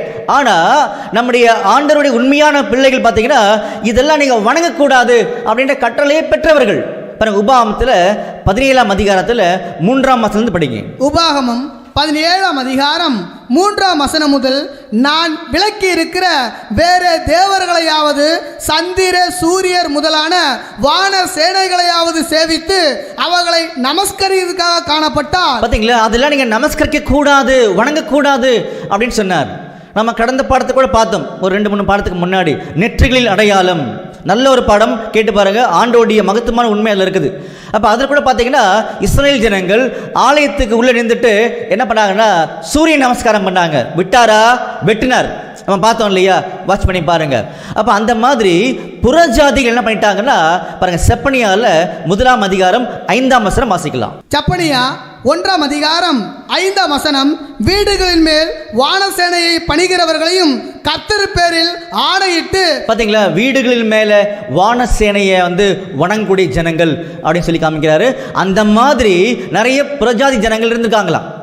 அப்போ அவங்க கூட தான் நீங்க சம்பந்தம் கலக்கக்கூடாதுன்றதை ஆண்டவர் சொல்ல வந்தார். அப்போ எல்லா புறஜாதிகளும் இன்க்ளூடிங் பார்த்தீங்கன்னா அந்த எமோரியர்கள், இவங்க எல்லாருமே இந்த சன் காட் சூரிய கடவுளை வணங்கக்கூடிய ஜனங்கள், ராஜாக்கள், இவங்க எல்லாருமே. அப்போ இந்த சூரியனை பார்த்தா அவங்க என்ன வந்துடும்னா மிகப்பெரிய உற்சாகம் வந்துடும், பலம் வந்துடும், தைரியம் வந்துடும், பயங்கரமாக செயல்படுவாங்க அந்த ஜனங்கள், புறஜாதி மக்கள். அப்போ இதெல்லாம் யோசுவாவுடைய மைண்டில் பர்ஃபெக்டாக என்ன பண்ணாருன்னா பிளான் பண்ணுறார். அதனால தான் அந்த ரெக்வஸ்ட் என்ன பண்ணாருன்னா பரலோகத்தின் தேவன் வச்சாரை தவிர வேறு காரணம் கிடையாது. அப்போ நல்லா கவனிங்க, இன்னும் ஒரு அருமையான பாயிண்ட் உள்ளே இருக்குது. அப்போ யோசுவா பார்த்தீங்கன்னா நைட்டு ஃபுல்லாக என்ன பண்ணாருன்னா ட்ராவல் பண்ணுறார். நைட்டில் என்ன இருக்கும்? சந்திரன் இருக்கும், புரிஞ்சுங்களா? பகல் என்ன வரும்? சூரியன் வர ஆரம்பிச்சிடும். அப்போ பகலில் சந்திரன் இருக்குமா? நிறைய பேருக்கு தெரியாது பகலில் சந்திரன் இருக்குன்றது. இருக்கும், நீங்கள் தேடி பாருங்க, கிடைக்கும். அப்போ இந்த ரெண்டோடைய, அதாவது சூரியன் சந்திரன், இந்த 2 ஏற்பாடுகள் பார்த்தீங்களா, இதுடைய இந்த ஸ்டார்ஸுடைய ஒளி பிரைட்டாக இருக்கக்கூடாது ஆண்டவரே அப்படின்றதா யோசுவாவுடைய திட்டம். இதுதான் அவருடைய எண்ணம். அதுக்கு ஆண்டவர் ரொம்ப அருமையான பிளான் பண்ணார். அதாவது தான் இதுக்கு பேர் அபூர்வமான கிரியை அப்படின்றத ஏசாயால சொல்லி காமிச்சார். என்ன அபூர்வமான கிரியைன்னு சொல்லி கவனிக்கும் பொழுது, சூரியன் ஓடும், நிற்காது, சரிங்களா? ஒளி கொடுக்கும், எல்லாமே செய்யும், ஆனால் அங்கே லைட் இருக்காது. எப்படி? அதான் அபூர்வமான கிரியை. எப்படின்னு சொல்லி பார்த்தீங்கன்னா டிம், அதான் அந்த வார்த்தையை நம்ம பார்த்தோம். நீங்கள் கூட நெட்டில் போட்டு பாருங்கள், மொபைலில் போட்டு பாருங்கள். தரித்து நில் சொல்லும் பொழுது டேமம், DAMAM அப்படி சொல்லி வார்த்தை பயன்படுத்தியிருப்பாங்க. அப்படின்னா டிம் அல்லது பி சைலண்ட் அப்படி சொல்லக்கூடிய அர்த்தம். அப்போது இந்த ஒளி கதிர்கள் இங்கே இன்னும் பிரைட்டாக, வெளிச்சமாக, அதிகமாக வெளியே வரக்கூடாதுன்றதான யோசுவாவுடைய நோக்கம். அப்போ அதுக்கு என்ன பண்ணலான்றதா ஆண்டவர் முன்னாடியே பிளான் பண்ணார். என்ன பண்ணார்? வானத்திலிருந்து கல்மலை. நீங்கள் யோசிச்சு பாருங்கள். இப்போ நம்ம எல்லாரும் பாடம் கேட்டுருக்கோம், வெளியில் போகலாம், உள்ளே கூட இருக்கலாம். அப்படி இருக்கும் பொழுது வானத்திலேருந்து கல்மலை, நல்லா ஐஸ் கட்டி மாதிரி பெரிய பெரிய கல்மலை விழும்ல. அப்படி விழுணும் அப்படின்னா இந்த பருவ காலங்கள் எப்படி இருக்கும்? மேகத்தினுடைய சூழ்நிலை எப்படி இருக்கும் அப்படின்னா நல்லா இருட்டாக இருக்கும், பார்த்தீங்களா? ஆனால் சூரியன் இருக்கும். யோசிச்சு பாருங்கள், ப்ராக்டிக்கலாக சூரியன் இருக்கும், லைட்டும் இருக்கும், ஆனால் மேகங்கள் மூடி இருக்கும். அப்போ இந்த மாதிரி நல்லா ஸ்ட்ராங்காக இந்த பனிக்கட்டிகள் கல்மலை விழணும் அப்படின்னா சூழ்நிலை இந்த மாதிரி தான் இருக்கும். அப்போ அந்த மாதிரி இந்த மேகங்கள் சூழ்ந்திருக்கும் பொழுது, இந்த கல்மலை விழும் பொழுது சூரியனுடைய ஒளி டிம்மாக இருக்குதாங்க. அப்போ இந்த மாதிரி டிம்மாக இருக்கும் பொழுது இந்த எதிர்க்கக்கூடிய 5 ராஜாக்களுடைய நம்பிக்கைகள் வேறற்று போகும். அப்போ என்ன சொல்ல வர்றாருன்னா, இஸ்ரேலுக்கு எதிராக யுத்தம் பண்ணக்கூடிய எல்லா விதமான நம்பிக்கைகளுமே தேவன் மூடுவார், அவமாக்குவார் அப்படின்றது தான் பிரம்மாண்டமான சத்தியம். இன்னும் இது பொருளில் ஆச்சரியமாக கம்பேர் பண்ணுவார் நம்முடைய ஆண்டவர். சரிங்களா? அப்போ இதுதான் கேட்டார், சூரியனே நில், சந்திரனே நெல் அப்படின்னு சொல்லி காமிச்சார். அப்போ இதுக்கு என்ன அர்த்தம் கிடையாது, சூரியன் ஓடுறது நின்று போச்சோ அல்லது லைட்டு வரலையோ அப்படி அர்த்தம் கிடையாது. சூரியன் ஓடிச்சு, லைட்டு வந்துச்சு, ஆனால் வெளியில் வரக்கூடிய தோற்றங்கள் பார்த்தீங்கன்னா அந்த ஒளிக்கதிர்கள் வந்து டிம்மாக இருந்துச்சு. காரணம் என்னன்னா, நம்முடைய ஆண்டவருடைய பிளான் வந்து அங்கே கல்மலையை கொடுத்தான்றதை சொல்லி காமிக்கிறான்றதை வசனம் தெளிவாக நம்மளுக்கு என்ன பண்ணிருக்குன்னா அடையாளப்படுத்தி காமிச்சிருக்கு. அதனால பரலோகத்தின் தேவனுக்கு வல்லமை இல்லை அல்லது நம்முடைய ஆண்டுக்கு வல்லமை இல்லை, அப்படிப்பட்ட மனித சிந்தனைக்குள்ளாக போகிறதுக்கான இடம் இது கிடையாது. சரிங்களா?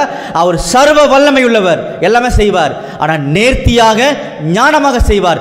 அப்படிதான் ஆண்டவரை கற்றுக்கொள்ள வேண்டுமே தவிர மனித சிந்தனை அடிப்படையில் இல்லைன்றதா இங்க சொல்ல வரார். சரிங்களா? இப்போ தொடர்ந்து படிங்க. யோசுவா 10ஆம் அதிகாரம் 13ஆம் வசனம். அப்பொழுது ஜனங்கள் தங்கள் சத்துருக்களுக்கு நீதியை சரிகட்டு மட்டும் சூரியன் தரித்தது, சந்திரனும் நின்றது. பாத்தீங்களா?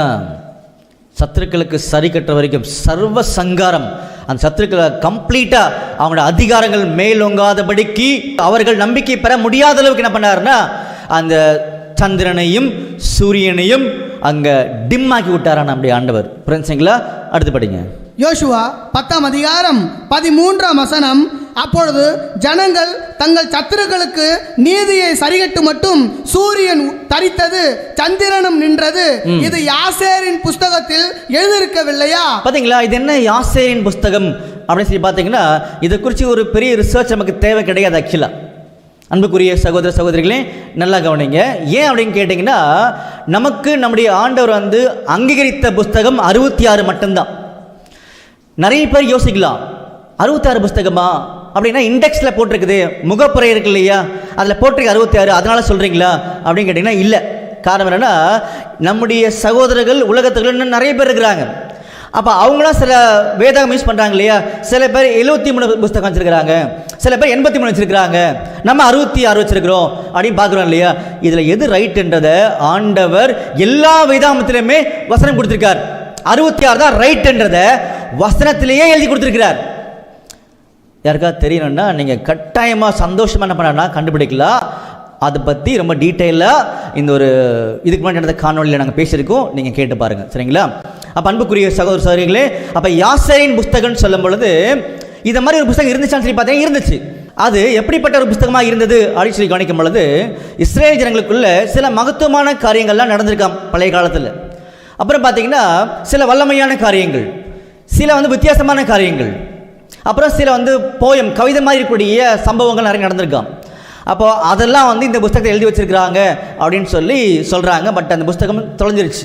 அதனால் யாசேரின் புஸ்தகம் சொன்னாவே லாஸ்ட் புக் அப்படின்னு அர்த்தம். லாஸ்ட்னா கடைசி இல்லை, தொலைந்து போன புஸ்தகம் சொல்லி கூட பார்த்தீங்கன்னா அந்த பேரை வந்து கொடுத்துருக்காங்கன்றதை நம்ம இன்டர்நெட்டில் போட்டிங்கன்னா படிக்கலாம். நமக்கு தேவையில்லை, ஏன்னா 66 தான் ரைட்டுன்றதை இங்கே சொல்லிட்டான்றதை நமக்கு வேதம் சொல்லுது. புரிஞ்சுங்களா? அப்போ அடுத்து படிங்க. யோசுவா 10ஆம் அதிகாரம் 13ஆம் வசனம். அப்படியே சூரியன் அஸ்தமிக்க தீவிரிக்காமல் ஏறக்குறைய ஒரு பகல் முழுவதும் நடுவானத்தில் நின்றது. பார்த்தீங்களா? ஏறக்குறைய ஒரு பகல் முழுவதும். நமக்கு தெரியும் இல்லையா, பகலுக்கு 12 மணி நேரம் இல்லையா அப்படின்னு கேட்குற நம்முடைய ஆண்டவர். புரிஞ்சுங்களா? அப்போ பகல் முழுக்க என்ன பண்ணிச்சுன்னா அது நின்றுச்சுன்றதான் அர்த்தம். அடுத்து படிங்க. 14ஆம் வசனம். இப்படி கர்த்தர் ஒரு மனிதனுடைய சொல் கேட்ட அந்நாளை ஒத்த நாள் அதற்கு முன்னும் இல்லை அதற்கு பின்னும் இல்லை. இங்கதான் நம்ம ரொம்ப அப்ரிஷியேட் பண்ணணும். யார? நம்முடைய தேவனை மகிமைப்படுத்தும் சொல்ல வந்தேன். எப்படின்னு சொல்லி பார்த்தீங்கன்னா, இந்த யோசுவான்னு சொல்லக்கூடிய ஒரு யுத்த வீரனுடைய வார்த்தையை சர்வ வல்லமையுள்ள தேவன் நீங்க கேட்டிருக்கீங்களே அப்படின்னு சொல்லும் பொழுது, யோசுவா என்னை கனம் பண்ண விதம் வேற, யோசுவா என்னை நம்பின விதம் வேற. யோசுவா என் மேல மிகப்பெரிய தைரியம் வச்சிருந்தார், நம்பிக்கை வச்சிருந்தார் அப்படின்னு சொல்லி ஆண்டவர் இங்கே விட்னஸ் பண்ணார். இந்த மாதிரி ஒரு மனுஷனுடைய சொல்லை கேட்ட ஒரு நாள் இதுக்கு முன்னாடியும் கிடையாது, இதுக்கு பின்னாடியும் கிடையாது. அப்போ உலகம் முடியக்கூடிய காலப்பகுதி இன்னும் கொஞ்ச நாள் முடிஞ்சிடும். உலகம் தெளிவாக இருக்கு பைபிளில். அப்போ அந்த காலப்பகுதி இருக்குமே இதெல்லாம் செல்லுபடியாகும் சொல்லி காமிச்சிருக்கார். அப்போ அவ்வளோ பெரிய ஒரு தேவனுக்கு கீழ்ப்படியில் உள்ள அவர் நம்பக்கூடிய ஒரு மனிதன் தான் இந்த யோசுவான்றதை இங்கே சொல்லி காமிச்சிருக்கான்றதை புரிய வைக்கிறார். புரிஞ்சுங்களா? அடுத்து படிங்க. கர்த்தர் இஸ்ரவேலருக்காக யுத்தம் பண்ணினார். 15ஆம் வசனம், பின்பு யோசுவா இஸ்ரவேல் அனைத்தோடும் கூட கில்காலில் இருக்கிற பாளையத்துக்கு திரும்பினார். ஓகே, என்ன பண்றார்? மறுபடியும் கில்காலுக்கு யோசுவா வந்துட்டான்றதை கவனிக்கிறோம். ஆனா இந்த 5 எமோரிய ராஜாக்களுடைய நிலைமை என்ன? படிங்க. யோசுவா 10ஆம் அதிகாரம் 16ஆம் வசனம் முதல், அந்த 5 ராஜாக்களும் ஓடிப்போய் மக்கதாவில் இருக்கிற ஒரு கெபியில் ஒளித்து கொண்டார்கள். 5 ராஜாக்களும் மக்கதாவில் இருக்கிற ஒரு கெபியில் ஒளித்திருந்து அகப்பட்டார்கள் என்று யோசுவாவுக்கு அறிவிக்கப்பட்டது. அப்பொழுது யோசுவா பெரிய கற்களை கெபியின் வாயிலே புரட்டி, பாத்தீங்களா, இந்த 5 ராஜாக்கள் போய் ஒளிஞ்சுக்கிட்டாங்களாம் ஒரு கெபியில். உடனே யோசுவா கிட்ட போய் இந்த இன்ஃபர்மேஷன் சொன்ன உடனே ஒன்றும் பண்ணாதீங்க, அவங்க உள்ளே இருக்கட்டும், ஒரு பெரிய கல் எடுத்து என்ன பண்ணாங்கன்னா லாக் பண்ணிடுங்க அவங்கள அப்படின்னு சொல்லி பூட்டு போட சொல்லிட்டார். படிங்க. அவ்விடத்தில் அவர்களை காவல் காக்க மனுஷரை வையுங்கள், நீங்களோ நில்லாமல் உங்கள் சத்துருக்களை துரத்தி அவர்களுடைய பின்படைகளை வெட்டி போடுங்கள், அவர்களை தங்கள் பட்டணங்களிலே பிரவேசிக்க ஒட்டாதிருங்கள். பாத்தீங்களா, அவங்களுடைய பின்படைகள் எல்லா ஆர்மியுமே என்ன பண்ணிடுங்கன்னா சர்வ சங்காரம் பண்ணிடுங்கன்றத சொல்லி காமிச்சார். உங்கள் தேவனாகிய கர்த்தர் அவர்களை உங்கள் கையில் ஒப்பு கொடுத்தார் என்றான். யோசுவாவும் இஸ்ரவேல் புத்திரரும் அவர்களை மகா பெரிய சங்காரமாய் அவர்களை அழியும் அளவும் சங்கரித்தார்கள். அவர்களில் மீதியானவர்கள் அரணான பட்டணங்களுக்குள் புகுந்தார்கள். ஜனங்கள் எல்லாரும் சுகமாய் மக்கதேவில் இருக்கிற பாளையத்திலே யோசுவாவின் இடத்திற்கு திரும்பி வந்தார்கள். இஸ்ரவேல் புத்திரருக்கு விரோதமாக ஒருவனும் தன் நாவை அசைக்கவில்லை. பாத்தீங்களா, எவ்வளவு பெரிய வார்த்தை பாருங்க. இஸ்ரவேல் புத்திரருக்கு விரோதமாக ஒருவனும் தன் நாவை அசைக்கவில்லை. இவ்வளோ பெரிய பலமுள்ள தேவன் தான் நம்முடைய தேவன். அப்போ இந்த தேவனை உண்மையாக தெரிந்து கொண்டு அவருடைய திட்டங்களுக்கேற்ப வாழக்கூடிய ஆண்டவரை இயேசு கிறிஸ்து மாதிரி வாழக்கூடிய பிள்ளைகளுக்கு தேவன் கொடுக்கக்கூடிய மிகப்பெரிய நம்பிக்கைன்றதை கூட இங்கே சொல்லி காமிக்கிறார். இப்படி எல்லாம் முடிச்ச உடனே என்ன பண்ணிட்டாங்கன்னா யோசுவா வந்து சொல்றார், அந்த 5 பேர் கூட்டிட்டு வாங்கன்றார். தொடர்ந்து படிங்க. யோசுவா 10ஆம் அதிகாரம் 23ஆம் வசனம், அவர்கள் அப்படியே செய்து எருசலேமின் ராஜாவும் எப்ரோனின் ராஜாவும் எர்மூத்தின் ராஜாவும் லாகீசின் ராஜாவும் எக்லோனின் ராஜாவும் ஆகிய அந்த 5 ராஜாக்களையும் அந்த கெபியிலிருந்து அவனிடத்திற்கு வெளியே கொண்டு வந்தார்கள். 24ஆம் வசனம், அவர்களை யோசுவாவினிடத்திற்கு கொண்டு வந்தபோது யோசுவா இஸ்ரவேல் மனுஷரையெல்லாம் அழைப்பித்து தன்னுடனே கூட வந்த யுத்த மனுஷரின் அதிபதிகளை நோக்கி, நீங்கள் கிட்ட வந்து உங்கள் கால்களை இந்த ராஜாக்களுடைய கழுத்துகளின் மேல் வையுங்கள் என்றார். பாத்தீங்களா, அங்க இருக்கக்கூடிய அந்த ஆர்மி லீடர்ஸ் கேப்டன்ஸை கூப்பிடுறார், நீங்க வந்து இந்த 5 ராஜாக்களுடைய கழுத்துகள் மேல கால வையுங்க அப்படின்னு சொல்ல மாட்டாருன்னா வைக்கிறார். பாருங்க, இந்த பிக்சர் யோசிச்சு பாருங்களேன் எப்படி இருக்குன்னு சொல்லிட்டு. அப்போ இந்த எதிரிகள் எல்லாருமே அடிமைகள். யாருக்கு? யோசுவாவுடைய அதிகாரத்துக்கு உட்பட்டவர்களாக இப்போ என்ன பண்ணிட்டாங்கன்னா மாறிட்டாங்கன்ற முதல் அடையாளத்தை ஃபர்ஸ்ட் காமிக்கிறார். ஆனால் அவங்களை உயிரோட விட மாட்டார். காரணம் என்னன்னா, அவங்க சர்வ வல்லமையுள்ள தேவனுக்கு எதிராக யுத்தம் பண்ணிட்டாங்கன்றத சொல்ல வர்றார். எப்படி? இஸ்ரேல் ஜனங்களுக்கு விரோதமாக தான் பண்ணாங்க, ஆனால் அப்படி தான் எடுத்துக்கலையா? அப்போ என் ஜனங்களுக்கு விரோதமாக பண்ணீங்க அப்படின்னா அது எனக்கு விரோதமாக பண்ணுறது, அதனால தான் யுத்த காலத்தில் கர்த்தர் அப்படின்னு சொல்லி காமிச்சார். புரிஞ்சுங்களா? தொடர்ந்து படிங்க. அவர்கள் கிட்ட வந்து தங்கள் கால்களை அவர்கள் கழுத்துகளின் மேல் வைத்தார்கள். அப்பொழுது யோசுவா அவர்களை நோக்கி, நீங்கள் பயப்படாமலும் கலங்காமலும் பலத்து திடமனதாய் இருங்கள், நீங்கள் யுத்தம் பண்ணும் உங்கள் சத்துருக்களை எல்லாம் கர்த்தர் இப்படியே செய்வார் என்றார். பாத்தீங்களா, கர்த்தர் இப்படியே செய்வார் அப்படின்னு சொல்லி என்ன பண்ணுறாங்கன்னா அங்கே முடிக்கிறாங்க. ஆனால் முடிக்கிறதுக்கு முன்னாடி அவங்களுடைய மரணம் எப்படின்றத இப்போ நம்ம படிக்க போகிறோம். சரிங்களா? படிக்கலாமா? தொடர்ந்து. யோசுவா 10ஆம் அதிகாரம் 26ஆம் வசனம், அதற்கு பின்பு யோசுவா அவர்களை வெட்டி கொன்று 5 மரங்களிலே தூக்கி போட்டான், சாயங்காலம் மட்டும் மரங்களில் தொங்கினார்கள். பார்த்தீங்களா, இந்த 5 பேருமே வெட்டி கொண்டு போட்டு தூக்கில் என்ன பண்ணிட்டாங்கன்னா போட்டாங்கன்னு சொல்ல வராங்க. அப்போ இந்த மாதிரி தான் வேதாமத்துக்குள்ளாக ஆண்டவருடைய திட்டங்களுக்கு விரோதமாக செய்யப்படக்கூடிய எல்லா விதமான காரியங்களும் அழிக்கிறார். அதே நேரத்தில் ஆண்டவருடைய திட்டத்துக்கு விரோதமாக செய்யக்கூடிய எல்லா மனிதர்களுக்கும் இதே நிலைமை தான். பாருங்க, உதாரணத்துக்கு 2 சாமுவேலில் 21ஆம் அதிகாரம் 9ஆம் வசனம் வாசிக்கலாம். 2 சாமுவேல் 21ஆம் அதிகாரம் 9ஆம் வசனம், அவர்களை கிபியோனின் கையில் ஒப்பு கொடுத்தான், அவர்களை கர்த்தருடைய சமூகத்தில் மலையின் மேல் தூக்கி போட்டார்கள். பார்த்தீங்களா, அந்த 7 பேர் என்ன பண்ணிட்டாங்கன்னா தூக்கி போட்டாங்க கவனிக்கிறோம். அந்த வசனம்லாம் படிச்சு பாருங்க, நமக்கு தெரியும். அப்போ இவ்விதமாக இந்த சம்பவம் முடியுது. அப்போ இதுலேருந்து நம்ம என்ன தெரிஞ்சுக்க போகிறோன்றதா அடுத்த முக்கியமான ஒரு காரியங்கள். சரிங்களா? அன்புக்குரிய சகோதர சகோதரிகளே, இப்போ நடந்த சம்பவம் என்னன்றதை நம்ம பார்த்துட்டோம். மறுபடியும் அதை ரிவைஸ் பண்ண வேண்டிய சூழ்நிலைகள் நமக்கு தேவையில்லை. புரிஞ்சுங்களா? ஏன்னா மைண்டில் தெளிவாக இருக்குன்னு ஒரு நம்பிக்கை நமக்கு இருக்குது. யோசுவா, இஸ்ரேல் ஜனங்கள், கிபியோனியர்கள், 5 ராஜாக்கள், சூரியன், சந்திரன் தூக்கில் போட்டாங்க, செத்து போயிட்டாங்க. முடிஞ்சுங்களா? ரிவைஸ் பண்ணிட்டோமா? ஓகே. அப்போது இதிலிருந்து நமக்கு தெரிய வேண்டிய உண்மைகள் என்ன அப்படின்றது தான் இப்போ நம்ம கவனிக்க போகிறோம். அப்போ நிறைய பாடங்களில் நம்ம கவனிச்சிருக்கோம். வேதாம் சொல்லப்பட்ட ஒவ்வொரு காரியத்துக்குள்ளுமே ஆண்டோடைய மகத்துவமான உண்மைகள் அடங்கியிருக்குன்றதை நம்ம தெரிஞ்சு வச்சுருக்கோம் இல்லையா? அப்போ இங்கே வரக்கூடிய கேரக்டர்ஸ் யார் யாருன்றதை இப்போ தான் நம்ம பார்த்து முடித்தோம். யோசுவா, இஸ்ரேல் ஜனங்கள், கிபியோனியர்கள், 5 ராஜாக்கள், அப்புறம் அவங்களுடைய மரணம் முடிஞ்சிருச்சு. முக்கியமான ஒரு ஆப்ஜெக்ட் பார்த்தீங்கன்னா சூரியன், சந்திரன். இதை மட்டும் பார்த்தோம்னா பாடத்தை என்ன பண்ணலாம்னா அருமையான சத்தியத்தை பெற்றுக்கொள்ள முடியுன்ற நம்பிக்கை நமக்கு இருக்குன்றதை நம்ம கவனிக்க போகிறோம். சரிங்களா? அப்போது வேதாமத்தில் ஒவ்வொரு கேரக்டருமே ஆண்டோடைய திட்டத்தை என்ன பண்ணியிருக்காருன்னா பயன்படுத்தியிருக்கான்ற நமக்கு தெரியுது. ஏதாவது உதாரணம் சொல்ல முடியுமா சகோதரரே அப்படின்னு சொல்லி நீங்கள் கேட்டிங்கன்னா நீங்களே பதில் சொல்லிடுவீங்க. எப்படி அப்படின்னு சொல்லி கேட்கும் பொழுது பாருங்கள், யோசேப்புன்னு ஒரு மனிதன் இருந்தார் இல்லையா? அந்த யோசேப்புன்ற மனிதனை வந்து நம்முடைய ஆண்டவர் இயேசு கிறிஸ்துவுக்கு ஒரு முன்னடையாளமாக இருக்கான்றதை நிறைய பாடங்களை பார்த்துருக்கோம். நீங்கள் கம்பேர் பண்ணி பாருங்கள். தாவீது இருக்கார் பாருங்கள். தாவீது யாருக்கு அடையாளம் இருக்கார்? ஒரு காலப்பகுதி வரைக்கும், ஒரு சில சூழ்நிலைகள் வரைக்கும் பார்த்தீங்கன்னா நம்முடைய ஆண்டவருக்கு எப்படி தாவீது வந்து ஒரு மகா பெரிய ஒரு வீரர், ஆடுகளை மேய்க்கிறவர், சொந்த ஜனங்களால் காட்டி கொடுக்கப்பட்டவர், உபத்திரப்பட்டவர். அதே மாதிரி நம்முடைய ஆண்டவர் வந்து ஒரு மேய்ப்பர், சொந்த ஜனங்களால், சகோதரர்களால், பிள்ளைகளால் காட்டி கொடுக்கப்பட்டவர் பார்க்கணும் இல்லையா? அந்த மாதிரி சாலமன் வந்து ஒரு ஞானி, நம்முடைய ஆண்டவர் ஞானி. இப்படி நிறைய கம்பேரிஷன் இருக்குது. அந்த மாதிரி யோசுவாவும் யாருக்கு அடையாளம் சொல்லி பார்த்தீங்கன்னா நம்முடைய ஆண்டவராகிய இயேசு கிறிஸ்துவுக்கு யோசுவா வந்து ஒரு முன்னடையாளமாக இருக்கான்றதை நம்ம கவனிக்கிறோம். அப்போ யோசுவா அப்படின்னா என்ன அர்த்தம் சொல்லி பார்த்தீங்கன்னா ஜாஷ்வா அப்படின்னா காட் இஸ் சால்வேஷன் அப்படின்னு சொல்லி அர்த்தம். கர்த்தர் ரட்சிக்கிறார், அதே மாதிரி அவர் விடுதலையாக்குகிறார் அப்படின்னு சொல்லக்கூடிய அர்த்தங்கள் கூட எடுக்க முடியுன்றதை இந்த பாடத்தில் நம்ம ஏற்கனவே பார்த்துருந்தோம். அந்த மாதிரி நம்முடைய ரட்சகர் யாருன்னா நம்முடைய ஆண்டவராகிய இயேசு கிறிஸ்துன்றது நமக்கு தெரியுது. பாருங்க, அப்போஸ்தலர் 4ஆம் அதிகாரம் 12ஆம் வசனம் வாசிக்கலாம். அப்போஸ்தலர் 4ஆம் அதிகாரம் 12ஆம் வசனம், அவராலே அன்றி வேறு ஒருவராலும் ரட்சிப்பு இல்லை, நாம் ரட்சிக்கப்படும்படிக்கு வானத்தின் கீழெங்கும் மனுஷர்களுக்குள்ளே அவருடைய நாமமே அல்லாமல் வேறொரு நாமம் கட்டளையிடப்படவும் இல்லை என்றார். பார்த்தீங்களா? அப்போ யோசுவாவை நிறைய வகையில் கம்பேர் பண்ணலாம். இப்போ டைரெக்டாக வந்து வசனம் எடுத்துட்டோம் நம்ம கையில். அப்போ இன்னொரு வகையில் ஏதாவது எக்ஸ்பிளைன் பண்ண முடியுமா சகோதரரே அப்படின்னு நீங்கள் கேட்டிங்கன்னா அழகாக பண்ணலாம். அப்போது மோசேயுடைய காலத்துக்கு அப்புறமா இஸ்ரேல் ஜனங்களை கானான் தேசத்தில் அங்கே முக்கியமான பகுதிக்குள்ளாக வழிநடத்தக்கூடிய முக்கியமான ஒரு வீரர் தான் நம்முடைய யோசுவா.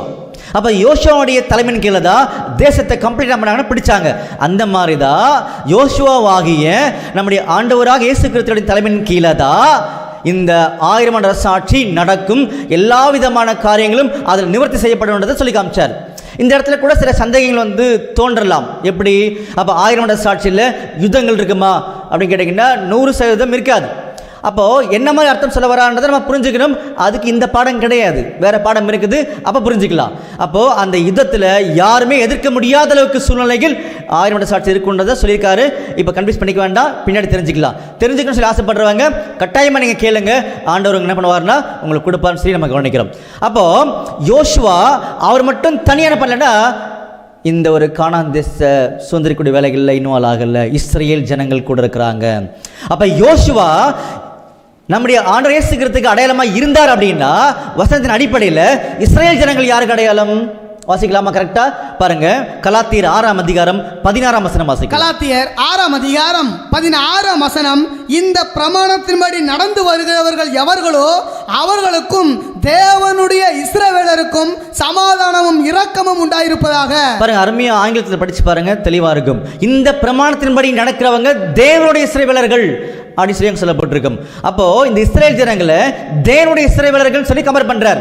அப்போ உலகத்தில் கூடிய இன்னைக்கு இஸ்ரேல் தேசத்தில் கூடிய மக்களை பற்றி அல்ல, தேவனுடைய இஸ்ரவேலர்கள் அப்படின்னா நம்முடைய ஆண்டவராக இயேசு கிறிஸ்துவுடைய சத்தியங்களை தெரிந்து கொண்டு அவர் மாதிரி வாழ்ந்து ஜெயிக்கக்கூடியவங்க அவர் கூட சேர்ந்து கானான் தேசத்தை பிடிப்பாங்க, அதாவது ஆளுகை செய்வார்கள் அப்படின்னு சொல்லப்பட்ட உண்மைகள் தான் இப்போ நம்ம பார்த்துருக்கோம். பாருங்க 2 தீமோத்தேயுல 2ஆம் அதிகாரம் 12ஆம் வசனம். 2 தீமோத்தேயு 2ஆம் அதிகாரம் 12ஆம் வசனம், அவரோடு கூட பாடுகளை சகித்தோமானால் அவரோடு கூட ஆளுகையும் செய்வோம். பாத்தீங்களா, அவரோடு கூட பாடுகளை சகித்தோமானால் ஆளுகையும் செய்வோம் அப்படின்னு சொல்றாரு. அதே மாதிரி 1 கொரிந்தியர் 6ஆம் அதிகாரம் 2ஆம் வசனம். 1 கொரிந்தியர் 6ஆம் அதிகாரம் 2ஆம் வசனம், பரிசுத்தவான்கள் உலகத்தை நியாயம் தீர்ப்பார்கள் என்று அறியீர்களா? அதே மாதிரி வெளிப்படுத்தின விசேஷம் 20ஆம் அதிகாரம் 4ஆம் வசனம். வெளிப்படுத்தின விசேஷம் 20ஆம் அதிகாரம் 4ஆம் வசனம், அன்றியும் நான் சிங்காசனங்களை கண்டேன், அவர்கள் மேல் உட்கார்ந்தார்கள், நியாய தீர்ப்பு கொடுக்கும்படி அவர்களுக்கு அதிகாரம் அளிக்கப்பட்டது.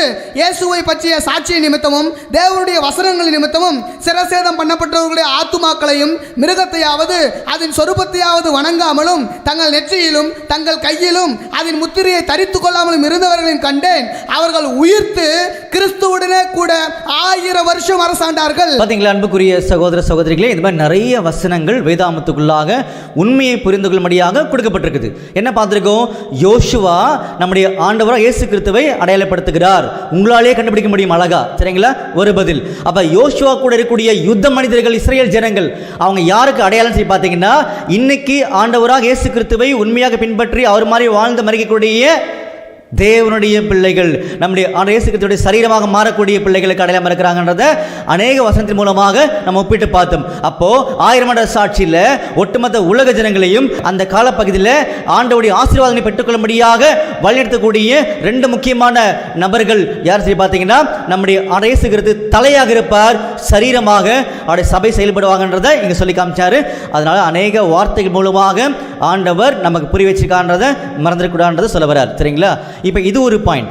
அடுத்தது பார்த்தீங்கன்னா, இங்கே இவங்க 2 பேரும் சேர்ந்து யாருக்காக இங்கே நிற்க போகிறாங்கன்னு சொல்லி கவனிக்கும் பொழுது, கிபியோனியர்கள் ரொம்ப முக்கியமான ஒரு குரூப் உள்ள இருக்காங்கன்றதை கவனிக்கிறோம். புரிஞ்சுங்களா? அன்புக்குரிய சகோதரர்களே, கிபியோனியர்களை காப்பாற்றுறதே யோசுவாவும் இஸ்ரேல் ஜனங்களும். அப்ப அந்த மாதிரி யோசுவா நம்முடைய ஆண்டவராக இயேசு கிறிஸ்துவுக்கு அடையாளமாகவும், இந்த இடத்துல இஸ்ரேல் ஜனங்கள் அவருடைய சரீரமாகிய சபைக்கு அடையாளமாக வேதம் சொல்லும் பொழுது, இவர்கள் 2 பேரும் சேர்ந்து யாரை காப்பாற்ற போறாங்கன்னு சொல்லி பார்த்தீங்கன்னா, கிபியோனியர்கள் அப்படின்னு சொல்றாரு. அப்ப யார் இந்த கிபியோனியர்கள்? ஒரு அடையாளம் உள்ள இருக்குல்ல, கண்டுபிடிக்கணும்ல. அப்ப என்ன அடையாளம்ன்றத யோசுவா ஏற்கனவே ஒரு சின்ன ஹிண்ட் கொடுத்தாரு நம்ம கிட்ட. அப்போ இந்த ஜனங்கள் யோசுவா கூட உடன்படிக்கை பண்ணிட்டாங்க. அப்போ அந்த மாதிரி இன்றைய காலப்பகுதியில் யோசுவாவாகிய நம்முடைய ஆண்டவராக இயேசு கிறிஸ்து கூட அநேகர் உடன்படிக்கை பண்ணியிருக்காங்க தேவனுடைய பிரமாணத்தின் அடிப்படையில். அப்படி உடன்படிக்கை பண்ணவங்களை ஒரு வேலைக்கான பண்ணிட்டாருன்னா ஏற்படுத்திட்டாராம். அப்போ நல்லா கவனிங்க, இதெல்லாம் ஆவிக அர்த்தங்கள் நிறைய இருக்குது. அந்த வேலைக்காக ஏற்படுத்திட்டாரு அப்படின்னு சொல்லி நம்ம வசனத்தில் கவனிக்கும் பொழுது பாருங்க, யோசுவால 9ஆம் அதிகாரம் 22ஆம் வசனம் படிங்க. யோசுவா 9ஆம் அதிகாரம் 22ஆம் வசனம் முதல், பின்பு யோசுவா அவர்களை அழைப்பித்து, நீங்கள் எங்கள் நடுவே குடியிருக்கும் போது நாங்கள் உங்களுக்கு வெகு தூரமாக இருக்கிறவர்கள் என்று சொல்லி எங்களை வஞ்சித்தது என்ன? இப்பொழுதும் நீங்கள் சபிக்கப்பட்டவர்கள், என் தேவனுடைய ஆலயத்துக்கு விறகு வெட்டுகிறவர்களும். பாத்தீங்களா, யோசுவா அவங்களுக்கு பாதுகாப்பு கொடுத்தார், அரவணைப்பு கொடுத்தார், ஆசீர்வாதம் கொடுத்தார், எல்லாம் பண்ணார், சமாதானமாக உடன்படிக்கை பண்ணிட்டார். ஆனால் ஒரு வார்த்தையை பயன்படுத்திட்டார். நீங்கள் ரொம்ப தந்திரமாக ஏமாத்திட்டீங்க, நீங்கள் சபிக்கப்பட்டவர்கள் அப்படி செய்ய பண்ணார்னா அங்கே சொன்னார். சொல்லிட்டு மற்றவங்க சபிக்கப்பட்டவர்கள் கிடையாது. இதை எப்படி புரிய வைக்கிறாருன்னு சொல்லி பார்த்தீங்கன்னா, என் ஜனங்கள் கூட நீங்கள் ஈக்குவலாக இருப்பீங்கன்னு சொல்ல வரல, ஆலயத்தில் பணிவிடைக்காரர்களாக இருப்பீங்க அப்படின்னு சொல்ல வந்தார். பாருங்க, இஸ்ரேல் ஜனங்களுடைய மேன்மையை விட கொஞ்சம் குறைவான மேன்மையை கொடுக்குற மாதிரி இங்கே சொல்லப்படுது வசனங்கள். அப்படின்னா இஸ்ரேல் ஜனங்கள் ஆண்டவரை உண்மையாக பின்பற்றக்கூடிய சபை வகுப்பார் அப்படின்னு சொல்லும் பொழுது, அவங்கள விட மேன்மையில் கொஞ்சம் குறைவாக இருக்கவங்க யார் அப்படின்னு ஒரு கேள்வி உள்ள வரும் பொழுதுதான் இவர்களை அடையாளப்படுத்தும்படியாக தான் வெளிப்படுத்தின விசேஷத்தில் வசனங்கள் காமிக்கப்பட்டிருக்கு. பாருங்க, வெளிப்படுத்தின விசேஷம் 7ஆம் அதிகாரம் 9ஆம் வசனம், அதுக்கப்புறமா 13ஆம் வசனம் படிங்க. வெளிப்படுத்தின விசேஷம் 7ஆம் அதிகாரம் 9ஆம் வசனம், இவைகளுக்கு பின்பு நான் பார்த்தபொழுது இதோ சகல ஜாதிகளிலும் கோத்திரங்களிலும் ஜனங்களிலும் பாஷைக்காரரிடமிருந்து வந்ததும் ஒருவரும் எண்ணக்கூடாததுமான திரளான கூட்டமாகிய ஜனங்கள் வெள்ளை அங்கிகளை தரித்து தங்கள் கைகளில் குருத்தோள்களை பிடித்து சிங்காசனத்திற்கு முன்பாகவும் ஆட்டுக்குட்டியானவருக்கு முன்பாகவும் நிற்க கண்டேன். 13ஆம் வசனம், அப்பொழுது மூப்பர்களில் ஒருவன் என்னை நோக்கி, வெள்ளை அங்கி அங்கிகளை தரித்திருக்கிற இவர்கள் யார், எங்கே இருந்து வந்தார்கள் என்று கேட்டார். பார்த்தீங்களா, ஒரு வெள்ளை ட்ரெஸ் போட்டுக்கிட்டு நிறைய குரூப் இருக்காங்களாம். இன்றைக்கி உலகத்தில் இருக்கிறாங்க. பட் அவங்க நிலைமைன்றது பைபிளுக்கும் அதுக்கும் சம்மந்தமாக இருக்கின்றது நமக்கு தெரியல, சரிங்களா? ஆனால் வேதாந்தத்தில் கவனிக்கும் பொழுது ஒயிட் ட்ரெஸ் போட்டு ஒரு பெரிய திரளான ஜனங்கள் இருக்கிறாங்களாம்.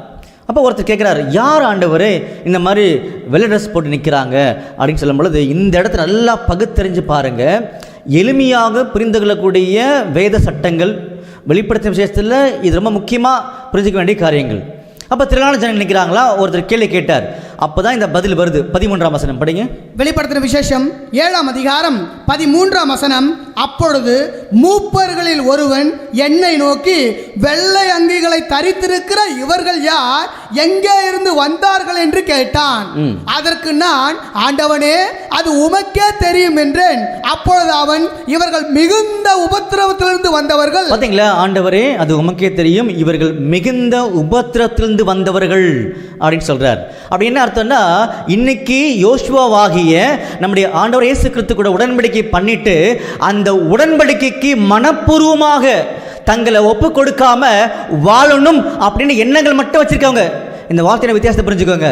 உடன்படிக்கை பண்ணிட்டு மனப்பூர்வமாக தங்களை ஒப்பு கொடுக்காம வாழன்ற எண்ணங்களை மட்டும் வச்சுக்கிட்டு வாழ்ந்துருக்காங்க. பார்த்தீங்களா, அவர்களை இந்த உபத்திரத்துக்குள்ள ஆண்டவர் கட்டாயமாக தள்ளுவார்.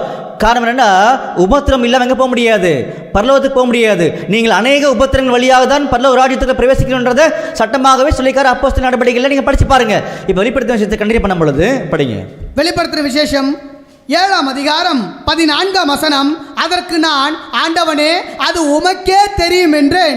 அப்பொழுது அவன், இவர்கள் மிகுந்த உபத்திரவத்திலிருந்து வந்தவர்கள், இவர்கள் தங்கள் அங்கிகளை ஆட்டுக்குட்டியானவருடைய இரத்தத்திலே தோய்த்து வெளுத்தவர்கள் ஆனபடியால் இவர்கள் தேவனுடைய சிங்காசனத்திற்கு முன்பாக இருந்து இரவும் பகலும் அவருடைய ஆலயத்திலே அவரை சேவிக்கிறார்கள்.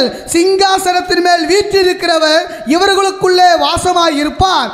இவர்கள் இனி பசி அடைவதும் இல்லை. பாத்தீங்களா அன்புக்குரிய சகோதரர்களே, இந்த இடத்துல தான் ஒரு முக்கியமான வித்தியாசம் பண்ணாருன்னா நமக்கு காமிக்கிறார். இப்படி திரளான ஜனங்கள் அவங்க உபத்திரத்துக்குள்ள தள்ளப்பட்டாங்க. காரணம் என்ன? அவர்களாக மனப்பூர்வமாக ஒப்பு கொடுக்கல, ஆனால் வாழோட எண்ணம் மட்டும் வச்சிருக்கிறாங்க. இன்னைக்கு உலகத்தில் அநேக கிறிஸ்தவர்கள் இப்படி தான் இருக்கிறாங்க. ஆண்டவருக்காக உண்மையாக வாழோட எண்ணங்கள் மட்டும் இருக்குது, கிறிஸ்தவர்களோட பேரை மட்டும் வச்சிருக்கிறாங்க. ஆனால் கிறிஸ்தவுக்குரிய அந்த பாடுகளை பார்த்தீங்கன்னா மனப்பூர்வமாக பிரமாணத்துக்கு உட்பட்டு யாருமே பண்றது இல்லை. ஆனால் அப்படிப்பட்ட மக்களை ஆண்டவர் கைவிட போறது இல்லையா, அவர்கள் உபத்திரத்துக்குள்ள தள்ளிட்டு என்ன பண்ணுவாருன்னா தூக்கிட்டு போயிடுவாங்க பரலோகத்துக்கு. ஆனால் ஆசீர்வாதத்தில் வித்தியாசம் வந்துடும். எப்படி சொல்றாருன்னு சரி பார்த்தீங்கன்னா, இன்னைக்கு யார் யாரெல்லாம் உடன்படிக்கை பண்ணிட்டு மனப்பூர்வமாக இந்த பிரமாணம் இப்படி சொல்லுது, பிரமாணம்ன்றது ஆண்டவருடைய கட்டளைகள், உண்மைகள், இந்த உண்மை இப்படி சொல்லுது, இந்த உண்மைக்கு நான் இந்த பாவப்பட்ட மனிதன் இப்படிதான் உண்மையா வாழணும்னு சொல்லி எல்லா விதமான காரியங்களுமே மனப்பூர்வமாக ஏற்றுக்கொண்டு வாழ்க்கையை அர்ப்பணித்து வாழ்றவங்களுடைய ஆசீர்வாதம் வேற, இவங்க ஆசீர்வாதம் வேறையா. அப்போ மனப்பூர்வமாக ஒப்பு கொடுக்குறாங்க. பார்த்தீங்களா, அவங்க எங்க இருப்பாங்கன்னா ஜெயிச்சுட்டு பாருங்க. வெளிப்படுத்தின விசேஷத்தில் 3ஆம் அதிகாரம் 21ஆம் வசனம் வாசிக்கலாம். வெளிப்படுத்தின விசேஷம் 3ஆம் அதிகாரம் 21ஆம் வசனம். நான் ஜெயங்கொண்டு என் பிதாவுடைய சிங்காசனத்திலே அவரோடு கூட உட்கார்ந்தது போல ஜெயம் கொள்கிறவன் எவனோ அவனும் என்னுடைய சிங்காசனத்தில் என்னோடு கூட உட்காரும்படிக்கு அருள் செய்வேன். அன்புக்குரிய சகோதரர்களே, தயவு செய்து நிதானமாக யோசிங்க. வெளிப்படுத்தல 7ஆம் அதிகாரத்தில் 14 to 15 வரைக்கும் படிச்சுட்டு வரும் பொழுது இந்த வெள்ளை அங்கிகள் தரித்தவர்கள் சிங்காசனத்திற்கு முன்பாக நிற்கிறாங்க, பார்த்தீங்கல்ல. ஆனால் மனப்பூர்வமாக நம்முடைய ஆண்டவர் மாதிரியே வாழ்ந்து ஜெயிக்கிறவங்க சிங்காசனத்தை உட்கார்ந்துருக்கிறாங்க. இதுதான் வித்தியாசம். ஆனால் 2 பேருமே பரலோகத்தில் இருக்கிறாங்க. அந்த ஆசீர்வாதத்தில் வித்தியாசம் கொண்டு வந்துட்டாரு. அப்போ ஆசீர்வாதத்தில் வித்தியாசம் காமிச்சாரு. அதில் அவர் கூட உட்கார்ந்துருக்கவங்களுடைய தகுதிகள் வேறு, முன்னாடி உட்கார்ந்துருக்கவங்களுடைய தகுதிகள் வேறுன்னு சொல்லி காமிக்காரு.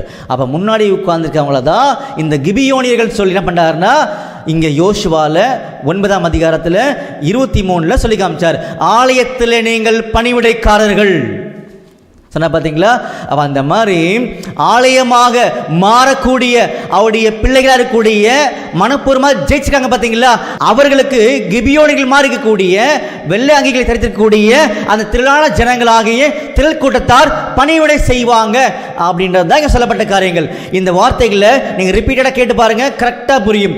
இதெல்லாம் மனசில் வச்சுக்கிட்டு தான் சங்கீதங்களின் புஸ்தகத்தில் எழுதும் பொழுது அருமையான உண்மைகளை சொல்லி காமிச்சார் பாருங்க. சங்கீதம் 45 சங்கீதம் 13 வசனத்திலிருந்து படிங்க. சங்கீதம் 45 சங்கீதம் 13 வசனம் முதல், ராஜகுமாரத்தி உள்ளாக பூரண மகிமை உள்ளவள், அவள் உடை பொற்சரிகையாய் இருக்கிறது. யார் ராஜகுமாரத்தி? அடையாளம் காமிச்சார் பார்த்தீங்களா? பொற்சரிகை உடை அப்படின்னா எம்ப்ராய்டரிங் ஒர்க். இன்னைக்கு இந்த எம்ப்ராய்டரிங் எப்படி பண்ணுவாங்க? ஒரு துணி எடுத்துக்கிட்டு ஊசி வச்சு குத்தி குத்தி அழகாக டிசைன் பண்ணுவாங்க இல்லையா? அந்த மாதிரி ஆண்டவராக இயேசுக்கிறதுக்காக அநேக பாடுகள் பட்டு அழகான அவர் மாதிரியே மாறக்கூடிய பிள்ளைகள் தான் இந்த ராஜகுமாரத்தி. நிறைய விளக்கங்கள் இருக்குது, பின்னாடி தெரிஞ்சுக்கலாம். அப்போ அவர்களுக்கு பணிவிடைக்காரர்கள் தான் கிபியோனியர்கள் ஆகிய வெளிப்படுத்தின விஷயத்தில் காமிக்கப்பட்ட வெள்ளை அங்கிகளை தரித்திருக்கக்கூடிய பிள்ளைகள் இருக்காங்க பார்த்தீங்களா? திரளான ஜனங்கள், அவங்கள தான் இங்கே சொல்லி காமிக்கப்பட்டிருக்கு. அவர்கள் தான் பின்னாடியே போகிறாங்களாம். படிங்க. சங்கீதம் 45 சங்கீதம் 14 வசனம், சித்திரை தையலாடை தரித்தவளாய் ராஜாவினிடத்தில் அழைத்து கொண்டு வரப்படுவாள், அவள் பின்னாலே செல்லும் அவளுடைய தோழிகளாகிய கன்னிகைகள். பார்த்தீங்களா? பின்னாடியே செல்லும் தோழிகளாகிய கன்னிகைகள். அவர் 2 பேர் இருக்காங்களா? ஒன்று ராஜகுமாரத்தி, அந்த அழைப்புக்குள்ளே தான் நீங்கள் நம்மளுக்கு கூப்பிட்டுருக்காரு, புரிஞ்சுங்களா? இன்னொன்று பார்த்தீங்கன்னா தோழிகள், அவர்கள் தான் திரளான ஜனங்கள், திரள் கூட்டத்தார் அப்படின்றது தான் யோசுவாலையும் அடையாளம் காமிச்சாரு. அவங்களோட அடையாளம் தான் கிபியோனியர்கள் புரிய வச்சார். இப்போ என்ன கவனிக்க போகிறோம்? அருமையான திட்டம் பாருங்க வேதாமத்துக்குள்ளாக.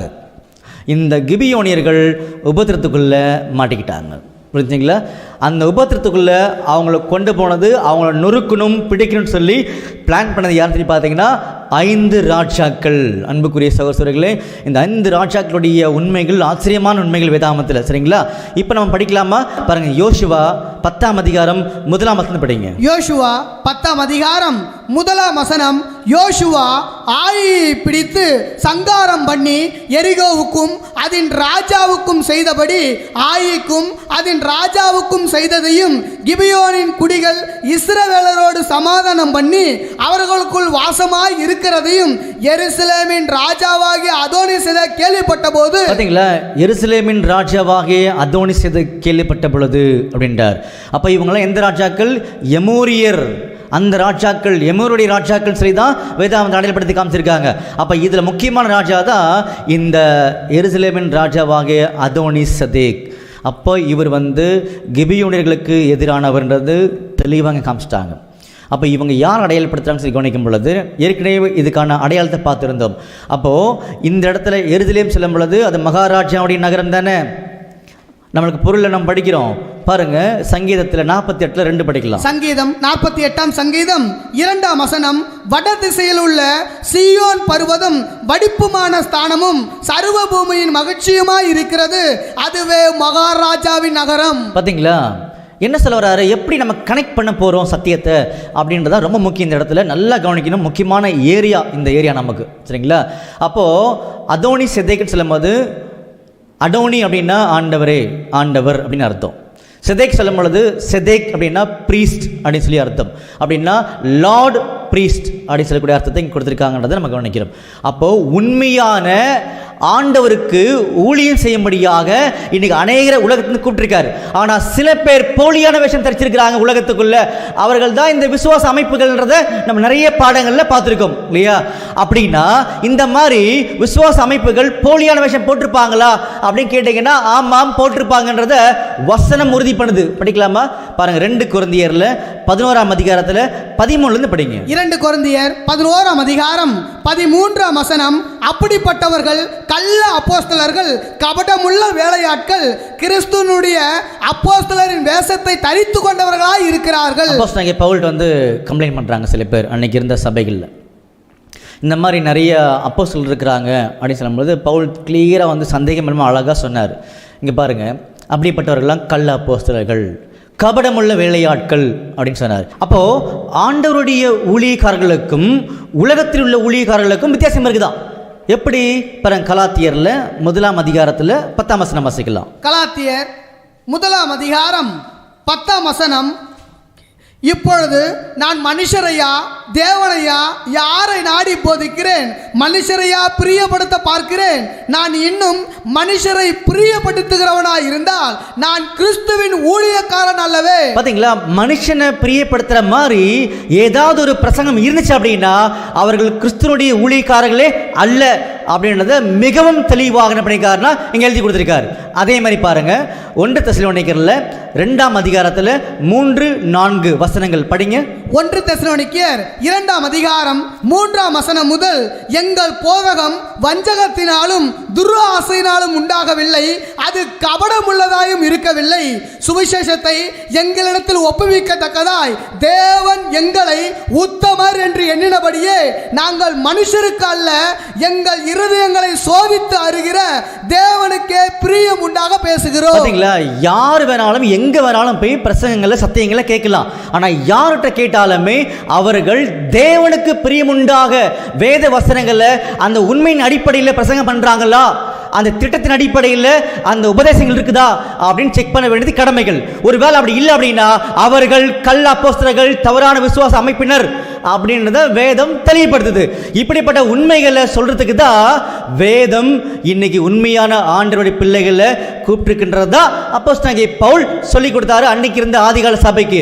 அதை தான் நாம் படிச்சிருந்தோம். எங்க படிச்சிருந்தோம் பாருங்க, 2 கொரிந்தியர் 11ஆம் அதிகாரம் 13ஆம் வசனத்தை படிங்க. 2 கொரிந்தியர் 11ஆம் அதிகாரம் 13ஆம் வசனம் முதல், அப்படிப்பட்டவர்கள் கள்ள அப்போஸ்தலர்கள், கபடமுள்ள வேலையாட்கள், கிறிஸ்துவனுடைய அப்போஸ்தலரின் வேஷத்தை தரித்து கொண்டவர்களாய் இருக்கிறார்கள். அது ஆச்சரியம் அல்ல. பாருங்க, இப்படி பவுல் பேசிட்டு இது என்ன பெரிய விஷயம், இது ஒண்ணுமே கிடையாது. என்னது, அப்போஸ்தலர் மாதிரியே சில பேர் வேஷம் போட்டிருக்காங்கன்னு நீங்க சொல்றீங்கல்ல, இது ஒண்ணுமே கிடையாது. அதை விட பெரிய வேஷம் உலகத்துல இருக்குது, சொல்லட்டுமா அப்படின்றாரு. படிங்க. அது ஆச்சரியம் அல்ல, சாத்தானும் ஒளியின் தூதனுடைய வேஷத்தை தரித்துக் கொள்வானே. பாத்தீங்களா, அது ஆச்சரியம் அல்ல, சாத்தானும் ஒளியின் தூதன் வேஷத்தை தரித்துக் கொள்வானேன் அப்படி சொல்லி காமிச்சார். அப்படின்னா ஒளியின் தூதன் யாரும் சொல்லி கவனிக்கும் பொழுது நம்முடைய ஆண்டவர் இயேசு கிறிஸ்து. அப்ப பிசாசானவன் நம்முடைய ஆண்டவர் மாதிரியே சில தோற்றங்களை உலகத்துக்குள்ள காமிச்சிட்டு இருக்கிறான் அப்படின்றதா இங்க அப்போஸ்தலனாகிய பவுலுடைய உண்மைகள் புரிஞ்சுக்கிறோம். அதனாலதான் ஏற்கனவே நம்மளுக்கு ஆதியாகமத்தை சொல்லி காமிச்சார், உன் வித்துக்கும் அவள் வித்துக்கும் பகை உண்டாக்குவேன் அப்படின்னு சொல்லி அந்த தீர்க்க தரிசனத்திலே தெளிவுபடுத்தி காமிச்சாரு.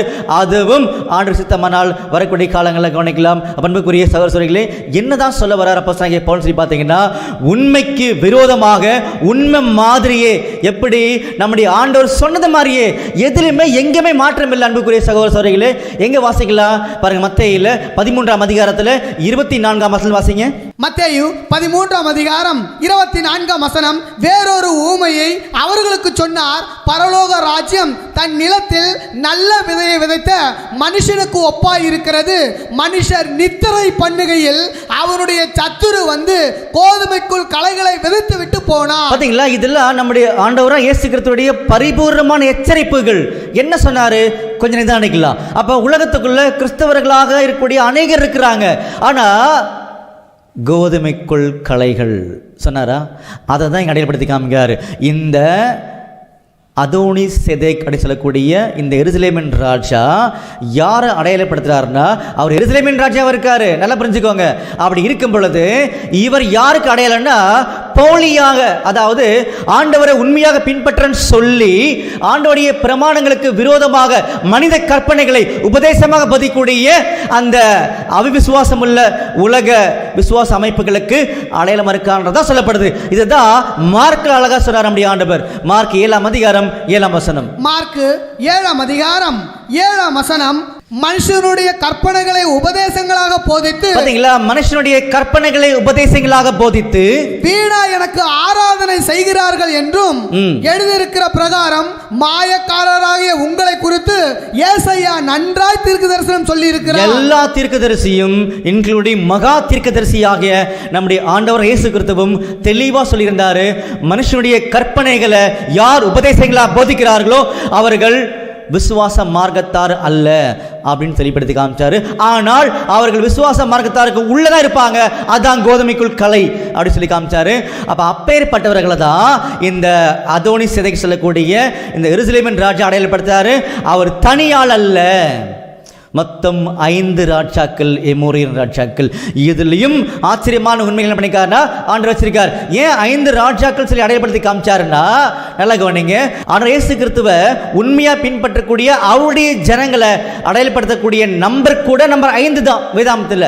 எப்படி சொல்லலாம் அப்படின்னு கேட்டீங்கன்னா பாருங்க, மத்தேயுல 25ஆம் அதிகாரத்தில் 1ஆம் வசனத்திலிருந்து சில காரியங்களை வாசிங்க. மத்தேயு 25ஆம் அதிகாரம் 1ஆம் வசனம் முதல், அப்பொழுது பரலோக ராஜ்யம் தங்கள் தீவிட்டிகளை பிடித்து கொண்டு மணவாளனுக்கு எதிர்கொண்டு போக புறப்பட்ட 10 கன்னிகைகளுக்கு ஒப்பாயிருக்கும்.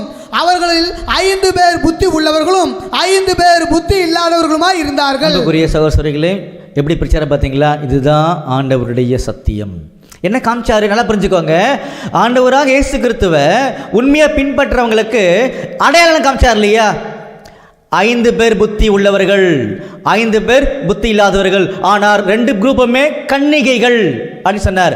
அப்போ 5 நம்பர் பாருங்க.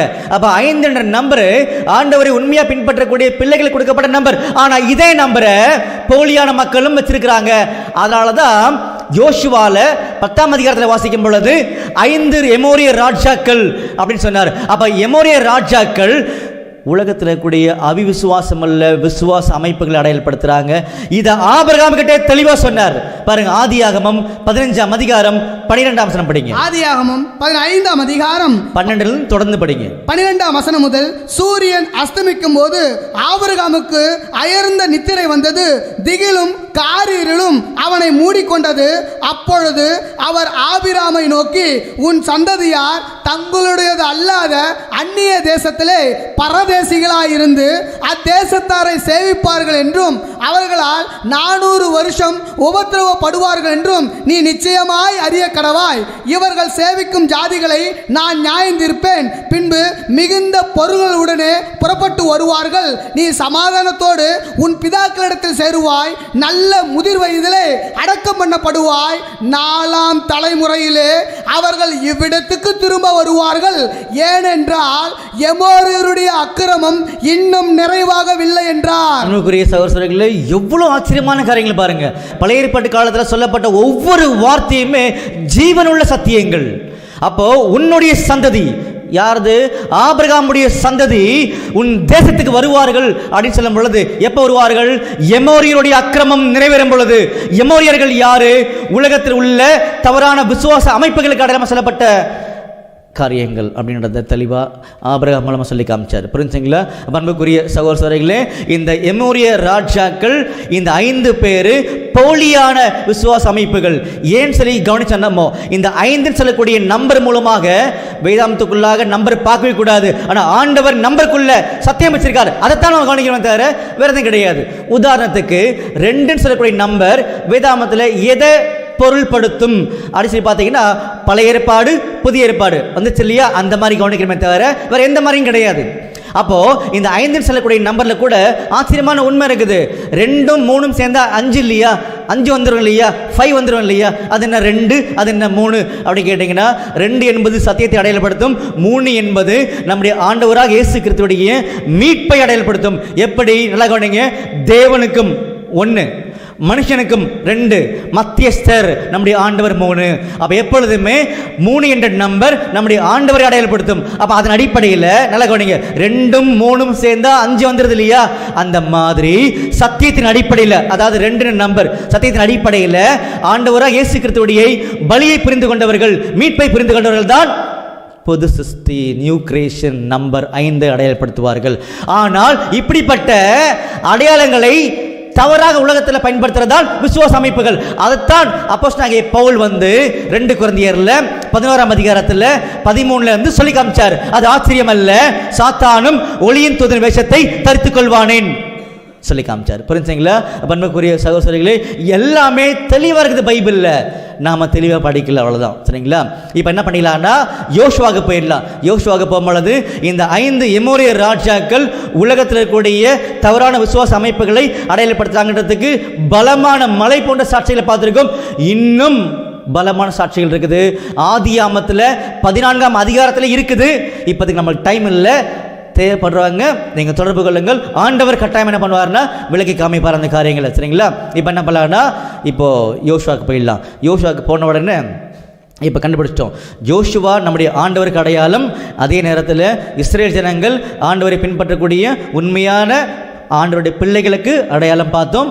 கிபியோனியர்கள் திரளான ஜனங்களாகிய திரள் கூட்டத்தாருக்கு அடையாளம் பார்த்தோம்.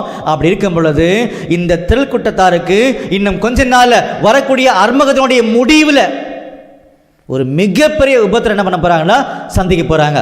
அந்த உபத்திரவத்திலிருந்து அவர்களை காப்பாற்ற போவது யார் அப்படின்னு சொல்லி பார்த்தீங்கன்னா, யோசுவாவாகிய நம்முடைய இயேசு கிறிஸ்துவும் இஸ்ரேல் ஜனங்களாகிய சபை, இவங்க 2 பேரும் சேர்ந்து என்ன பண்ணுவாங்கன்னா இந்த திரள் கூட்டத்தாரை இந்த மகா பெரிய உபத்திரத்தில் முடிவு கால பகுதியில் இருந்து மீட்டெடுப்பார்கள் அப்படின்ற சத்தியத்தை தான் இப்போ நம்ம பார்த்துட்டு இருக்கோம். இந்த உபத்திரவம் யார் மூலமாக வரப்போகுதுன்னா, உலகத்தில் கூடிய அவிவிசுவாசமான விசுவாச அமைப்புகள் மூலமாகவே இந்த உபத்திரம் வரப்போகுதுன்றதை சொல்லி காமிச்சிருக்கான்றதை மறந்துடக்கூடாது.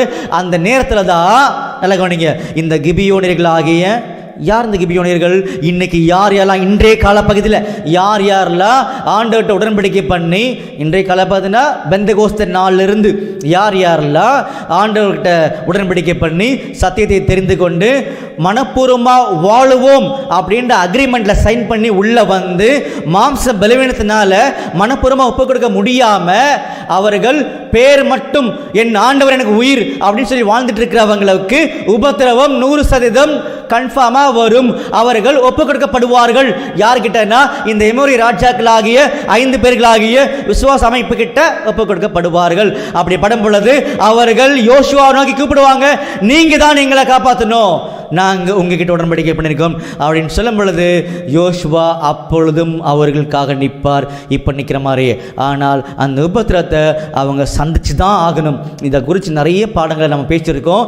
ஏற்கனவே ஆதியாகமத்தில் 19ஆம் அதிகாரத்தில் உப்பு தூண் அப்படின்ற பாடத்தில் இதை பற்றி பேசிக்கணும் டீட்டெயிலாக. அந்த பாடத்தையும் நீங்கள் கவனித்து பாருங்கள். கீழே வேணால் நாங்கள் லிங்க் போடுறோம், நீங்கள் ட்ரை பண்ணி பாருங்கள். சரிங்களா? அப்போ அன்புக்குரிய சகோதரிகளே, யோசுவா அந்த முடிவு எடுத்து உடனே பரலோகத்தின் தேவன் சொல்கிறாரு, தைரியமாக நீங்கள் போங்க, உங்களுக்கு முன்பாக யாருமே எதிர்த்து நிற்க முடியாதுன்றதை அங்கே சொல்லி காமிக்காது. புரிஞ்சுங்களா? இப்போ மறுபடியும் படிக்கலாமா? பாருங்கள், யோசுவா 10ஆம் அதிகாரம் 8ஆம் வசனம் படிங்க. யோசுவா 10ஆம் அதிகாரம் 8ஆம் வசனம். கர்த்தர் யோசுவாவை நோக்கி, அவர்களுக்கு பயப்படாயாக, உன் கையில் அவர்களை ஒப்பு கொடுத்தேன், அவர்களில் ஒருவரும் உனக்கு முன்பாக நிற்பதில்லை என்றார். யோசுவா கில்காலில் இருந்து ரா முழுவதும் நடந்து திடீரென்று அவர்கள் மேல் வந்து விட்டான். கர்த்தரோ அவர்களை இஸ்ரவேலுக்கு முன்பாக கலங்க பண்ணினார். ஆகையால் அவர்களை கிபியோனிலே மகா சங்காரமாக மடங்கடித்து. ஓகே, இதை நம்ம ஏற்கனவே படிச்சிட்டோம்.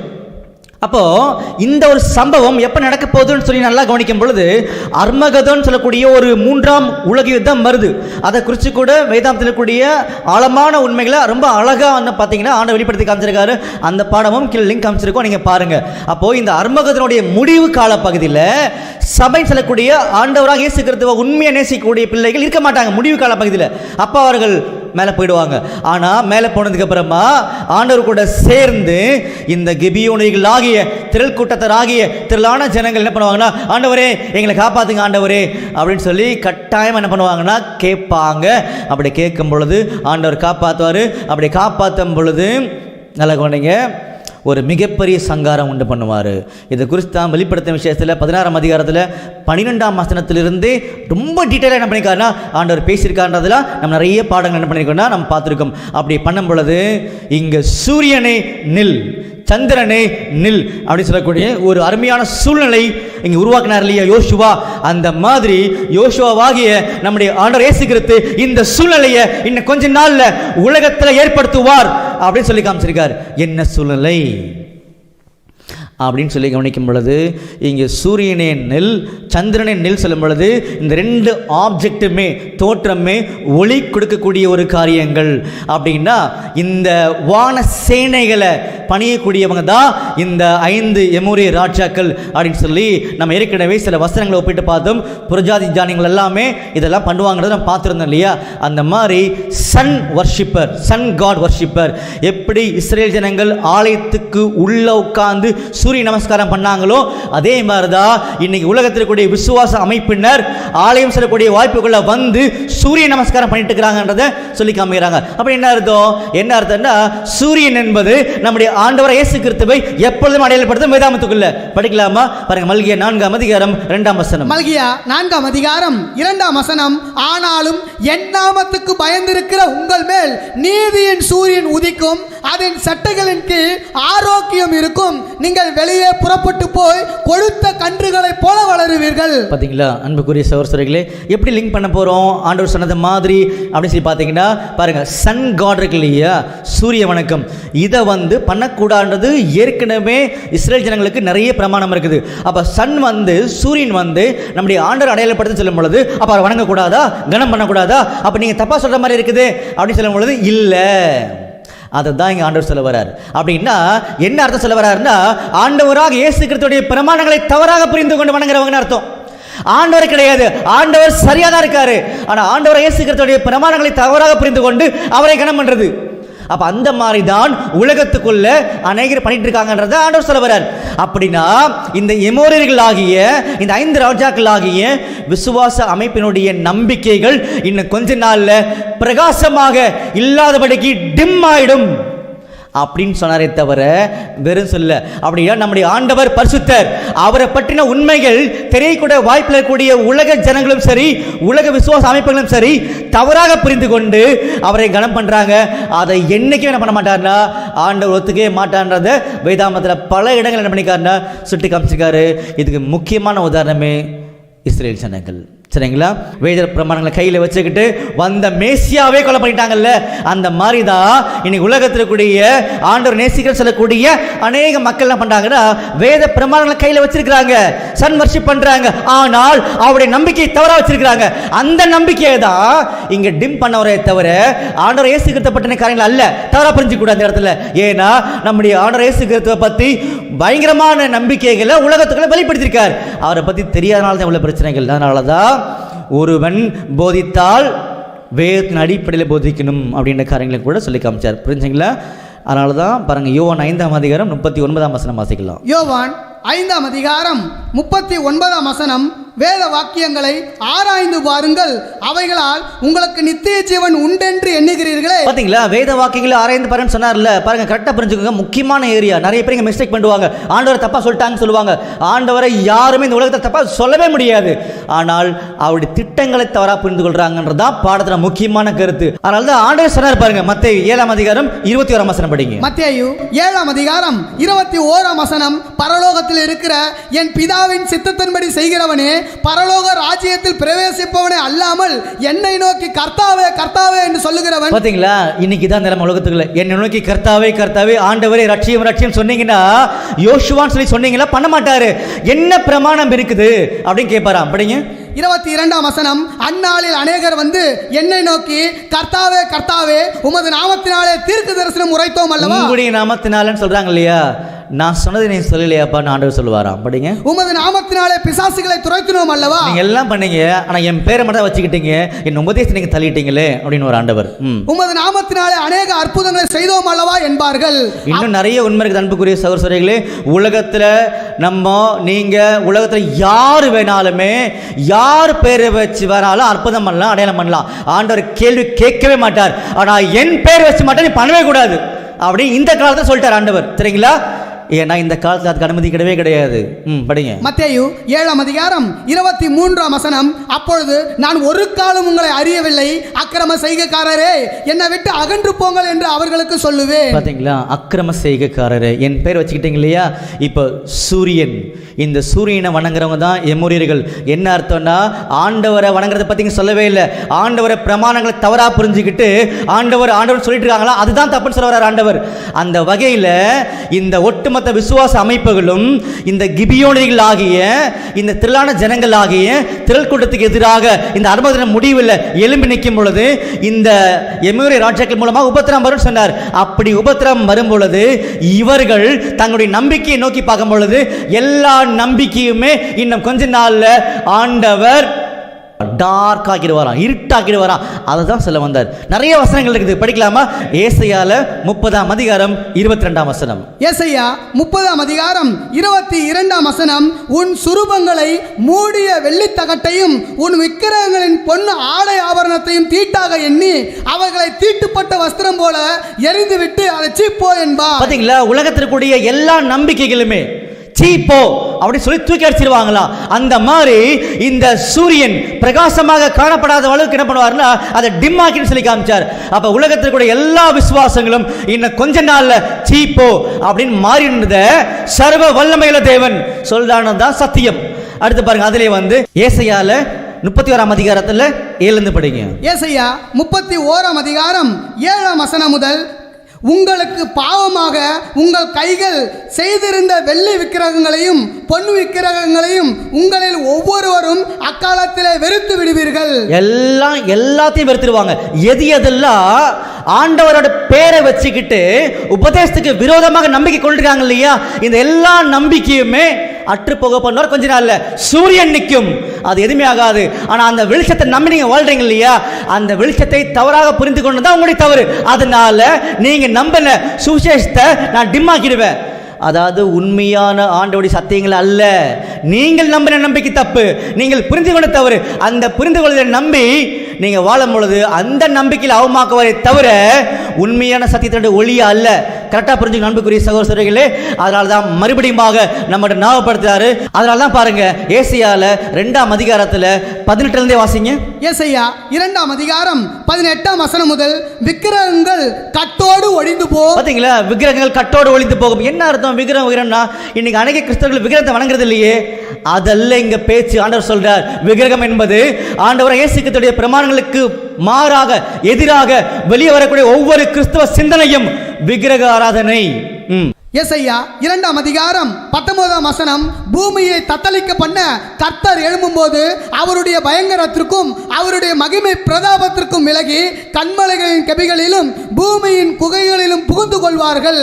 பூமியை தத்தளிக்க பண்ண கர்த்தர் எழும்பும் அந்நாளிலே அவருடைய பயங்கரத்திற்கும் அவருடைய மகிமை பிரதாபத்திற்கும் விலகி கண்மலையின் வெடிப்புகளிலும் குன்றுகளின் சந்துகளிலும் புகுந்து கொள்ளும்படிக்கு மனுஷன் பணிந்து கொள்ள தனக்கு உண்டாயிருந்த தன் வெள்ளி விக்கிரகங்களையும் தன் பொன்னு விக்கிரகங்களையும் மூஞ்சுருள்களையும் துரிஞ்சல்களுக்கும் எறிந்து விடுவான். பாத்தீங்களா, எல்லா விதமான நம்பிக்கைகளுமே இன்னும் கொஞ்ச நாள்ல தூக்கி அடிச்சுவாங்க வெளியில அப்படிங்கிறது ஆண்டவர் சொல்றார். அன்புக்குரிய சகோதரர்களே, அதனால தான் இன்னைக்கு யாரெல்லாம் ஆண்டவருடைய வேதத்தை உண்மையை நேசிக்கிறேன்னு சொல்லி வேத பிரமாணங்கள் சொல்ற மாதிரி வாழலையோ அவர்கள் நம்பிக்கை நோக்கி கூப்பிடுவாங்களாம். சூரியனோட லைட் எதிர்பார்ப்பாங்க, ஆனால் ஆண்டவர் டிம் பண்ணிடுவார். அதுதான் எசேக்கியேல் ரொம்ப அருமையாக சொல்லி காமிச்சிருக்கார். எசேக்கியேல்ல 7ஆம் அதிகாரத்தில் 25ஆம் வசனத்திலிருந்து வாசிங்க. எசேக்கியேல் 7ஆம் அதிகாரம் 25ஆம் வசனம் முதல். சங்காரம் வருகிறது, சங்காரம் வருகிறது, அப்போது சமாதானத்தை தேடுவார்கள், சமாதானத்தை தேடுவார்கள், ஆனாலும் அது கிடையாது, கிடைக்கவே கிடைக்காது. விக்கினத்தின் மேல் விக்கினம் வரும், துர்ச்செய்தியின் மேல் துர்ச்செய்தி பிறக்கும். அப்போது தீர்க்கதரிசியின் இடத்திலே தரிசனத்தை தேடுவார்கள். யாருக்கிட்ட? தீர்க்கதரிசி. இன்னைக்கு இந்த காலப்பகுதியில் நீங்க யாரெல்லாம் தீர்க்கதரிசி சொல்லிட்டு இருக்கீங்க பாத்தீங்களா, அதாவது உண்மை பிரமாணத்துக்கு உண்மையாக வாழாம திருக்கு தரிசனம் சொல்லி சொல்றாங்க பாத்தீங்களா, இவங்கிட்ட ஓடுவீங்க. நிலைமை என்ன? படிங்க. அப்பொழுது தீர்க்க தரிசனிடத்திலே தரிசனத்தை தேடுவார்கள், ஆனாலும் ஆசாரியனிடத்திலே வேதமும் மூப்பரிடத்திலே ஆலோசனையும் இராமல் ஒளிந்து போகும். தீர்க்க தரிசி, ஆசாரியன், மூப்பன் இவங்க கிட்ட இருந்து எதுவுமே வராது. காரணம் என்ன? ஆண்டவர் வெளிச்சத்தை டிம் ஆக்கிட்டார் அப்படின்றதாங்க சத்தியங்கள். அதனாலதான் பாருங்க, அதிலே வந்து செப்பனியா 1ஆம் அதிகாரம் 14 படிங்க. செப்பனியா 1ஆம் அதிகாரம் 14 வசனம் முதல். கர்த்தருடைய பெரிய நாள் சமீபத்து இருக்கிறது, அது கிட்டி சேர்ந்து மிகவும் தீவிரித்து வருகிறது.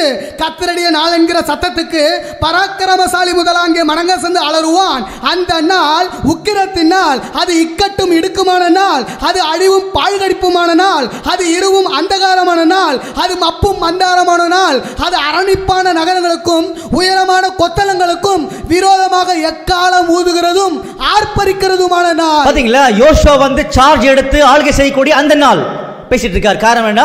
யோசுவாவும் அவர் மாதிரி உண்மையா வாழ்ந்த பிள்ளைகளும் சேர்ந்து இன்னும் கொஞ்ச நாள்ல கம்ப்ளீட்டா பண்ணுவாங்கன்னா எல்லாத்தையும் முடிவுகளை கொண்டு வந்து ஆசீர்வாதமான காலப்பகுதியை அறிமுகப்படுத்துவார்கள்.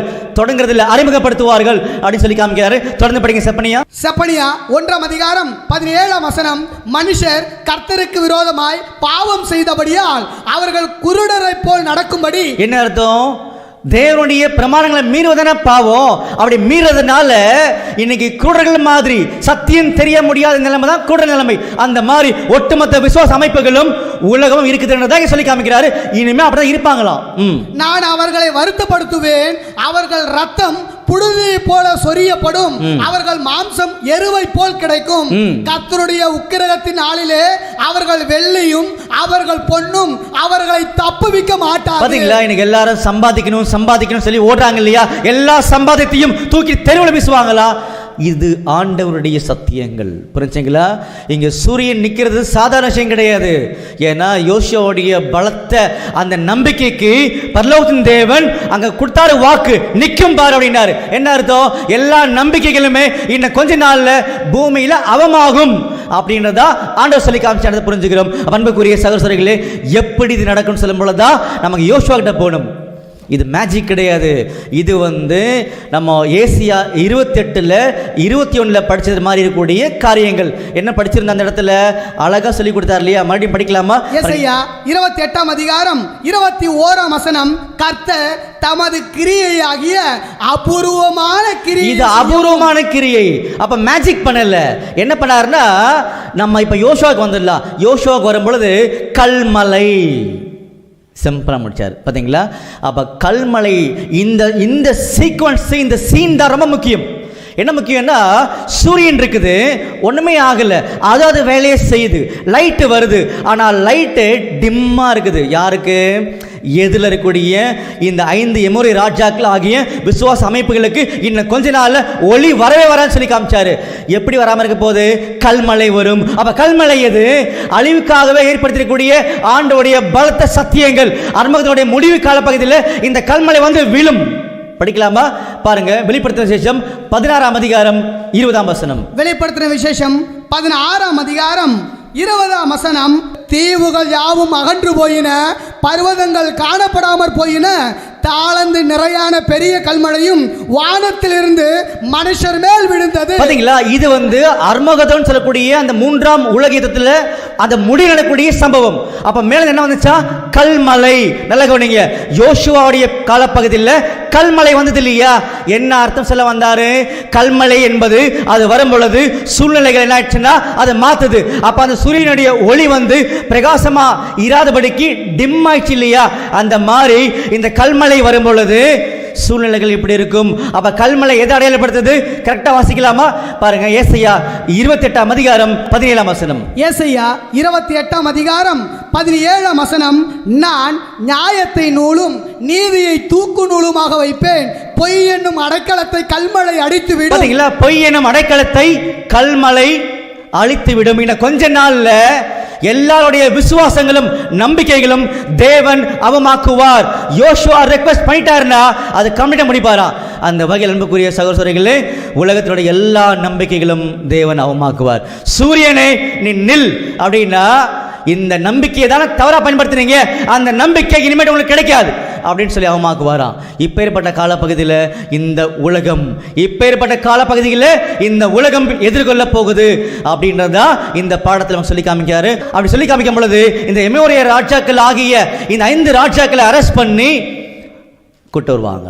அப்படி கூட்டு வரும் பொழுது யோசுவா சொல்லுவாரு, அவங்களுடைய கேப்டன்ஸ் அதிபதிகளை கூப்பிட்டுட்டு உங்களுடைய கால்களை அவனுடைய கழுத்து மேல வைங்கன்னு சொல்லுவார். என்ன அர்த்தம்னா, இனி ஒட்டுமொத்த உலக அதிகாரங்களும் விசுவாச அமைப்புகளும் எல்லாருமே யோசுவாவுக்கு அடிமை அப்படின்ற உண்மை என்ன பண்றாருன்னா சொல்லி காமிக்கிறார். அதோட விடவே மாட்டார்.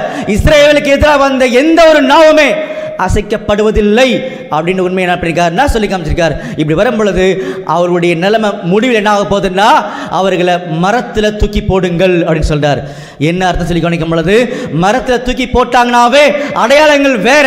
என்ன அடையாளம்? கலாத்தியர் 3ஆம் அதிகாரம் 13ஆம் வசனம். கலாத்தியர் 3ஆம் அதிகாரம் 13ஆம் வசனம், மரத்திலே தூக்கப்பட்ட எவனும் சபிக்கப்பட்டவன் என்று எழுதியிருக்கிறபடி கிறிஸ்து நமக்காக சாபமாகி பாத்தீங்களா, மரத்தில் தூக்கப்பட்ட எவனும் சபிக்கப்பட்டவன் சொல்லி காமிச்சார். அப்படின்னா இன்னைக்கு உண்மையான ஆண்டவருடைய அந்த சன் சூரியனுடைய வெளிச்சத்தை தவறாக பயன்படுத்தக்கூடிய எல்லா ஜனங்களுமே முடிவில் சபிக்கப்பட்டவர்கள். அவர்கள் ஆசீர்வாதத்தை மிஸ் பண்ணிடுவாங்கன்றது தான் சொல்லப்பட்ட பிரம்மாண்டமான உண்மைகள்.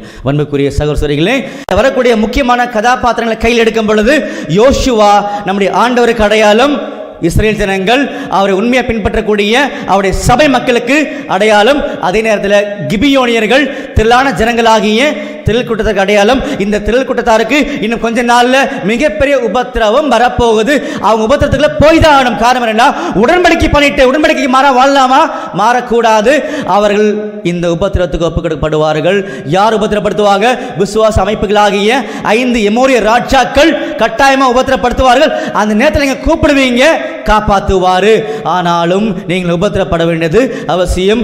அப்படி அவளை காப்பாற்றும் பொழுது இந்த 5 எமோரி ராஜாக்களாகிய விசுவாச அமைப்பினர் நம்பின எல்லா நம்பிக்கைகளுமே டார்க் ஆக்கிடுவார், இருட்டடிச்சிருவான்னு சொல்லி காமிச்சார். அப்படின்னா சூரியன் லைட் வரும், சூரியன் நிற்காது, எல்லாமே இருக்கும். ஆனால் அந்த ஒளி அங்கே மங்கி போயிருக்கும்ன்றதான் சொல்ல வந்த முக்கியமான சத்தியன்றதை மறந்துடக்கூடாது. அப்போ இன்னைக்கு நாம் எங்கே வந்திருக்கிறோம்? யோவான் 8ஆம் அதிகாரம் 12ஆம் வசனம் வாசிங்க. யோவான் 8ஆம் அதிகாரம் 12ஆம் வசனம்.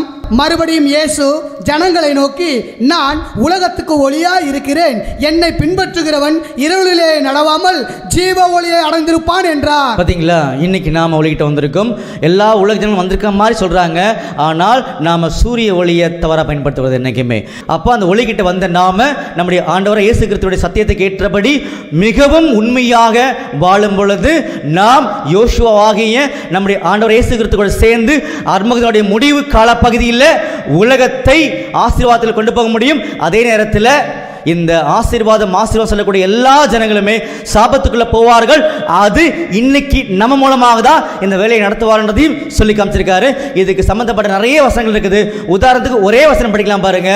ரோமர் 16ஆம் அதிகாரம் 20ஆம் வசனம். ரோமர் 16ஆம் அதிகாரம் 20ஆம் வசனம். சமாதானத்தின் தேவன் சீக்கிரமாய் சாத்தானை உங்கள் கால்களின் கீழே நசுக்கி போடுவார். பாத்தீங்களா, சமாதானத்தின் தேவன் சீக்கிரமாய் சாத்தானுடைய சகல செய்கைகளுமே நசுக்கி போடுவார். எப்படி யோசுவாவுடைய அதிபதிகள் காலை கொண்டு கழுத்தில் வச்சாங்களோ அதே மாதிரி இன்னும் கொஞ்ச நாளில் எல்லாத்தையும் என்ன பண்ணுவார்னா அவமாக்குவார். அப்போ அன்புக்குரிய சகோதர சகோதரிகளே, தொடர்ந்து ஆண்டவருடைய வெளிச்சத்தில் நடக்க ஆண்டவர் தாமே கிருபை செய்வாராக. ஆமேன்.